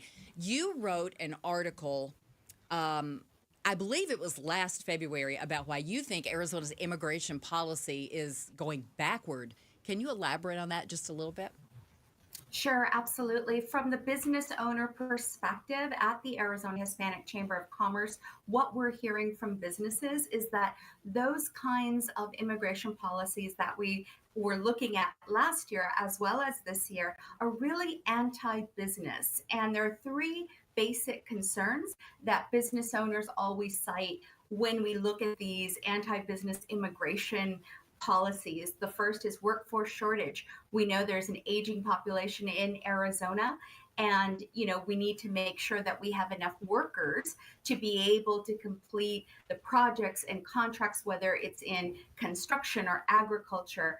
The other one is supply chain. I was presenting to the International Committee at the Capitol today, and the ability to have all of these goods and services come in and frankly go out as well. So our import-export market is really robust right now. We want to keep it that way. The next thing is public safety. A lot of these immigration policies take law enforcement away from the work that they do to protect small businesses, right? And so all of those are kind of concerns that we're hearing about these immigration policies. And I think they really take us backward to a time when, even before SB 1070, if we look back on our history, there are different groups that have been targeted. And what we find is that it's really bad for our economy. Yeah, I'm talking about your organization, the Arizona Hispanic Chamber, and you put out your Datos report every year, which is always just so insightful. And the facts and figures that your group gets, I think, is always just so eye-opening. Is there a way, Monica, to sort of quantify the impacts of legal and illegal immigration when it comes to Arizona's economy? What are the effects here? Sure. I mean, first, if we look at it in the United States, the economic activity that comes from just immigrants in general is 1.6 trillion. If we break it down to undocumented immigrants in Arizona, it's about 364 million in federal taxes, $228.5 million in state and local taxes. And those are 2018 numbers. So we know that that's continued to grow. Now, those are only taxes. We're not even talking about economic activity, right? Purchasing power. This is a group that has a lot of disposable income, that tends to buy things in cash. This isn't just credit. And so it's a very viable consumer in Arizona, especially when we look at our population. Latinos are 30% of the state, 40% of Phoenix Metro, and 50% of K through 12. So if you're doing business in Arizona, you are a Hispanic business. Those are just the demographics, and that's what makes the economy turn. So your belief is, and it sounds like you've got the numbers to show it, that we would be really hurt economically if we don't find a good common ground solution to the immigration issue. Absolutely. And look, everybody is for comprehensive immigration reform. Nobody wants completely open borders, but I think that in politics, those extremes are kind of what get the attention, right? We're all looking for that middle ground where we can function and still contribute to the economy. The agricultural industry is a great example with the visas that they have to allow guest workers. And this does a few things, right? It shores up the workforce shortage. It keeps prices down. I always say, until we have to pay $10 for an avocado, people aren't going to understand the impact of these immigration policies. And so those are the things that we're constantly looking at. So yes, these policies impact us negatively, not just in what we lose in the economy that's being spent, but in how much more we will have to pay because of things like the workforce shortage and supply chain difficulties. Yeah, what kind of a common ground solution do you think would work when it comes to economics? Because like you said, nobody wants open borders. That's not what people are asking for. But there would be people who would say, hey, what are some common sense solutions that we can do that will make people feel safer and at the same time still keep the economy and that trade relationship up and running? And one of the things I've talked about is tap, tax, and track. So tap, tax, and track is about being able to tap into the natural resource of workers, especially in Arizona, because we are neighbors with Mexico and we do have a workforce shortage here. Right now, I believe the last number that I saw was 179,000 open jobs just in Arizona. And so we tap into that natural resource. We tax that, right? That contributes to our tax base. And then we track those folks to see where they are on the citizenship track. And so, we do the same thing with our own citizens. Here, we tap into them for their subject matter expertise. We tax them. We all know that. And then we're tracked, right, through our social security numbers, et cetera. And so I think that we have a methodology that works with citizens. Applying this to non-citizens will help us shore up a lot of the deficiencies that we have in the economy today. Have you presented this tap, tax, and track idea to the legislature or anyone? It sounds good. Triple T. Yeah, triple T. The triple T, right?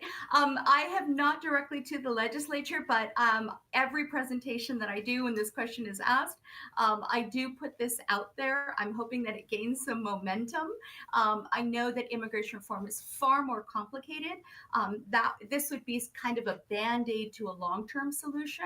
But right now, immigration, the immigration path simply doesn't work. We have people waiting 13 years, 20 years to become U.S. citizens, and we're missing out on the economic opportunity during that time. Now that's it. I was going to ask how long it takes. I've heard things like 6 months to 2 years, but you're saying it could take sometimes as long as 20? Yeah, absolutely. We've heard folks, and it's just the process, right? It's very slow. moving. There's a lot of paperwork and it's very expensive. That's right. And so folks sometimes have to take a break and, say, I've got to save some money to get to that next step. And by the time they get to the next step, it's like, oh, you waited too long. You got to go back to the beginning. Oh, my goodness. Unbelievable. Right. And you think about just how complicated it is. And I mean, it's, regardless of how you feel about it, I think most people would agree, there's a lot of things that need to be fixed with it. There are. And it's your idea. You said it's a Band-Aid, but you know what? It's a place to start that sounds like a step in the right direction. So we thank you for joining us today. Monica Villalobos with the Arizona Hispanic Chamber of Commerce. Lots of great ideas, lots of great information. Thank you so much. Thank you both. Monica, thank you. All right, Nick, that was good. We have one more guest. A U.S. Congressman is going to join us, and we're going to be right back with more on immigration in Arizona today. Great time to start making smarter money decisions. Dave Ramsey here. Give the outside of your home some greatly needed curb appeal with Rhino Shield permanent ceramic coating. It's a great alternative to paint. Painting your home with traditional paint means you'll have to repaint every 4 to 5 years, costing you more and more money. But when you use Rhino Shield permanent ceramic coating, you won't have to touch the exterior again for years. In fact, Rhino Shield comes with a 25-year warranty. With Rhino Shield, your home will always look like it's just been freshly painted. Guaranteed. No chipping, no flaking, no peeling, no kidding. So if you're thinking about painting your exterior with traditional paint, please call Rhino Shield first for a free estimate. Rhino Shield is perfect for the Arizona climate. Tell them Dave Ramsey sent you to receive 15% off the regular price. That's 855-487-4466 or visit rhinoshieldaz.com. It's time to put some presidents back in our wallets during the President's Day sales event going on right now at our Desert Ford dealers. Paul Calvisi here, and take that 2024 Ford Escape, made for the everyday, ready for your getaways. And right now, you can get a Ford Credit Flex Buy with 1.9% APR Ford credit financing for 66 months plus $2,000 in Flex Buy cash when you buy a new 2024 Ford Escape during the President's Day sales event. Hey, you're looking for the perfect work truck or maybe a powerful weekend warrior? Ford is the #1 selling truck brand in Arizona. And right now, even better, Ram owners get 3.9% APR financing for 60 months plus $5,000 cash back on a 2024 Ford F-150, XLT, and STX when you trade in your Ram. But hurry, time is running out on the President's Day sales event going on at our Desert Ford dealers. Click buyfordnow.com. Based on S&P Global Mobility Retail U.S. new vehicle registrations for the truck vehicle type CYTD October 2024. The Berg Simpson Law Firm, located right here in Phoenix, Arizona, has a national reputation and a proven track record. If you've been injured, don't leave the important choice of legal representation to just anyone. The Berg Simpson Law Firm has proven results, and you can check for yourself at bergsimpson.com. That's BURG Simpson.com. They're your fighters for justice when the game is on the line. Berg Simpson, good lawyers, changing lives. Call 602-777-7000. That's 777-7000. Berg Simpson is responsible for this advertising material. When you help St. Mary's Food Bank feed Arizona families in need, it feeds something in you too. It feels great knowing you're helping others put food on the table. And it feels like nothing to your wallet, because you get a dollar for dollar Arizona charitable tax credit up to $938. So donate today at stmarysfoodbank.org. You feed others, and your kindness doesn't cost you a thing. A KTAR News and ABC 15 special. Immigration in Arizona today. ABC 15's Nick Ciletti here alongside Becky Lynn from KTAR as we bring you immigration in Arizona today. This is our special deep dive into all of the issues impacting immigration and border security here in Arizona and across the country. And there are many of them, and we've tried to touch on a host of different things, looking for some solutions to open your eyes to what's actually going on, what other people are seeing, what's happening. And our final guest of this special is U.S. Congressman from Arizona, Juan Ciscomani. And there he is. I presume that you're joining us from D.C. No, I'm not actually. I'm in Sierra Vista, Cochise County over here. All right, okay. This is where I spend a lot of my time, part of the district and the border district. So very timely conversation. Good talking to you guys, both Nick and Becky. Glad to have you here. Okay, we know that you yourself are a naturalized U.S. citizen. Can you tell us, just take us through your journey, how that all came about? Because we just got through talking with someone who said sometimes it can take up to 20 years. Tell us how it was for you. Yeah. I got the tail end of that conversation with Monica, and yeah, in many cases it does. In my case, it took 13 years, and that's a long time. It's a long time to get your green card, and then you get your citizenship after that. Different process and background checks and appointments. And I mean, I got to tell you, I became a citizen in 2006. I was completing a fellowship in Washington, D.C. When my final paperwork was completed, I was living there for a fellowship as a green card holder on the Hill. And when I got back, they gave me my naturalization appointment for the test and the interview. And that happened to be in D.C. because that's where I was living and the last paperwork that I turned in. So I said, hey, no, hold on. I'm back in Arizona. Can I just do the test here? And they said, nope, if you do that, you're going to start over again. So I flew to Washington, D.C. literally for a 15-minute meeting and an interview. That's just one example of how inefficient the system is right now. And when you look at the border, which is what you're all been discussing here today, we talk about immigration, we talk about trade and commerce on the border, and security. We got to fix all three at the same time. We can and should be able to do that. Okay, so Congressman Ciscomani, what would you like to see change? And obviously, I know very broad topics, but in a nutshell, what do you think needs to happen to make all of this more efficient?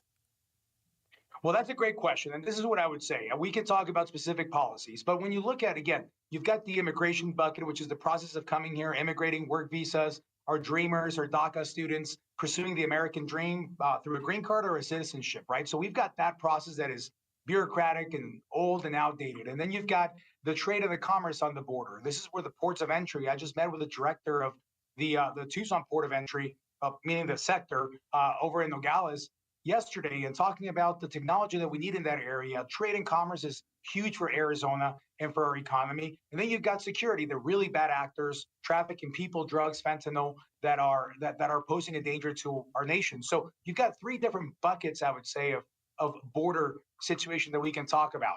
This is what's been happening for decades. You've had these large comprehensive bills that try to tackle every aspect of it in one single bill. And that hasn't gone well. Every single effort has failed, whether it had the president at the time, their support or not, or Congress or the Senate, wherever it's originated, this big bill approach just hasn't worked. So my approach when I got to Congress, I said, we can continue to work on that hopeful big bill approach. But as that happens and that moves forward or through, we need to be tackling this one bite at a time as well. So let's work in specific bills that tackle specific issues that will help us get there. One example of that is right here in Sierra Vista. As soon as I got elected, I came here and I said, if you had one bill that you want me to work on, what would it be? And that's where the idea of the Agent Raul Gonzalez Officer Safety Act came in play, of making sure that we tackled the high-speed chases and be able to have punishable offenses to the crime of not yielding to federal law enforcement. That came from right here in this town where I'm sitting in right now. I came here, asked, listened, I acted, passed the bill last Congress, and now again, just passed it again last week. So this is the kind of action that I think we need. Overall, and one of the three areas you're talking about, I think we need to do this one issue at a time. So that's a security bill. Explain exactly how that works. It's called the what again? The Gonzalez Officer? It's called the Agent Raul Gonzalez Officer Safety Act. Okay. What this is that now you see a lot of high-speed chases right here on the border. You have smugglers that are driving fast through neighborhoods and residential areas, endangering both law enforcement and innocent bystanders. Raul Gonzalez was a Border Patrol agent in Texas who died in a pursuit like this one over in that state. And then right here in Cochise County, we've had an incident where a woman was struck by a high-speed chase pursuit as well as she was going to her birthday party that she never made it to because she was struck and killed by a smuggler. So when you have these high-speed chases and federal law enforcement wasn't able to pull people over, or that wasn't a crime when they didn't just yield like you and I yield to local law enforcement, the law states right now that doesn't apply to Border Patrol or federal law enforcement. So that was a problem.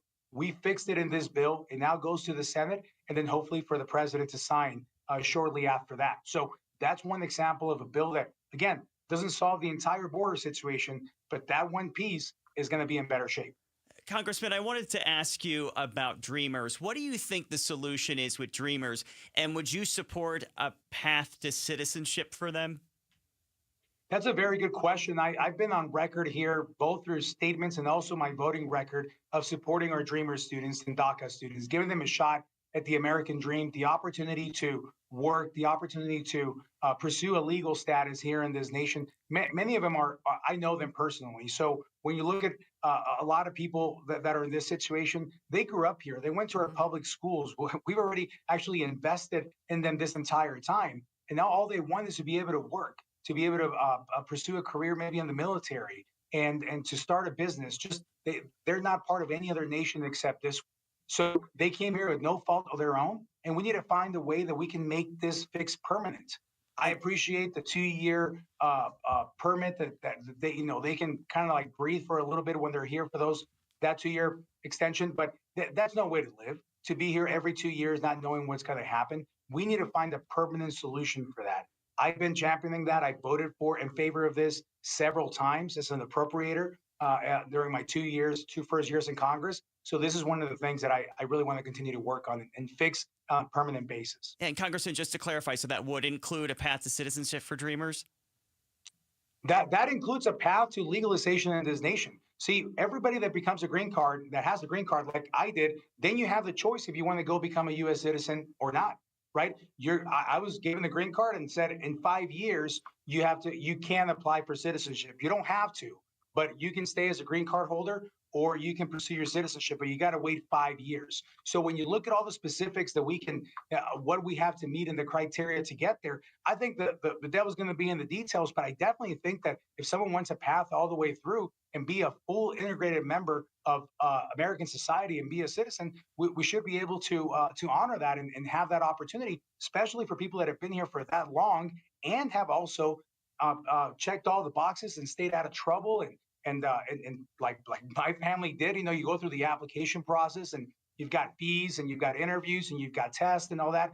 I think when we settle all that, there should definitely be a clear path to be able to be a fully integrated member here of the U.S. Congressman, that seems so logical that you would say that. Why is it taking so long? Because Washington is not logical. Because that's it. Well, as soon as I got to D.C., I can tell you that political force is sometimes way more than logic and common sense. I was ranked the most bipartisan member in Arizona in my first term because I worked on things that mattered, that were common sense, that were logical, like you put it, and that attracted people from both sides. This bill that I mentioned, the one that we passed with every Republican and 50 Democrats voting for it. I mean, honestly, show me any other bill that we can pass right now out of this kind of divided Congress with not only bipartisan by 2 or 3 votes, but 50 Democrats voting for it. Now, the goal is not always let's do something that is bipartisan. The goal is let's go and fix an issue. Let's fix a problem. Let's make something that makes sense. Absolutely. And that automatically attracts people from both sides of the aisle to support it. So that's been my approach. Hopefully we can do more of that here in our second term. I hope so, too. Keep working on it. Thank you so much, Congressman Juan Ciscomani. We appreciate it so much for you joining us today. Thank you so much. All right. We've learned a lot, Nick. Certainly have, right? Oh, wow. A lot to talk about. So many things, and I hope all of our listeners and viewers enjoyed it as well. Immigration in Arizona Today. I'm Becky Lynn. He's Nick Ciletti from ABC 15, and this is KTAR. Thanks for joining us. Paul Calvise here. We all know that clogs can be a real drain on our day, but don't let it slow you down. Whether it's your kitchen, the bathroom, or any other drain, day and nights, expert plumbers will clear it out, and it gets better because the time is now. How about a $29 drain?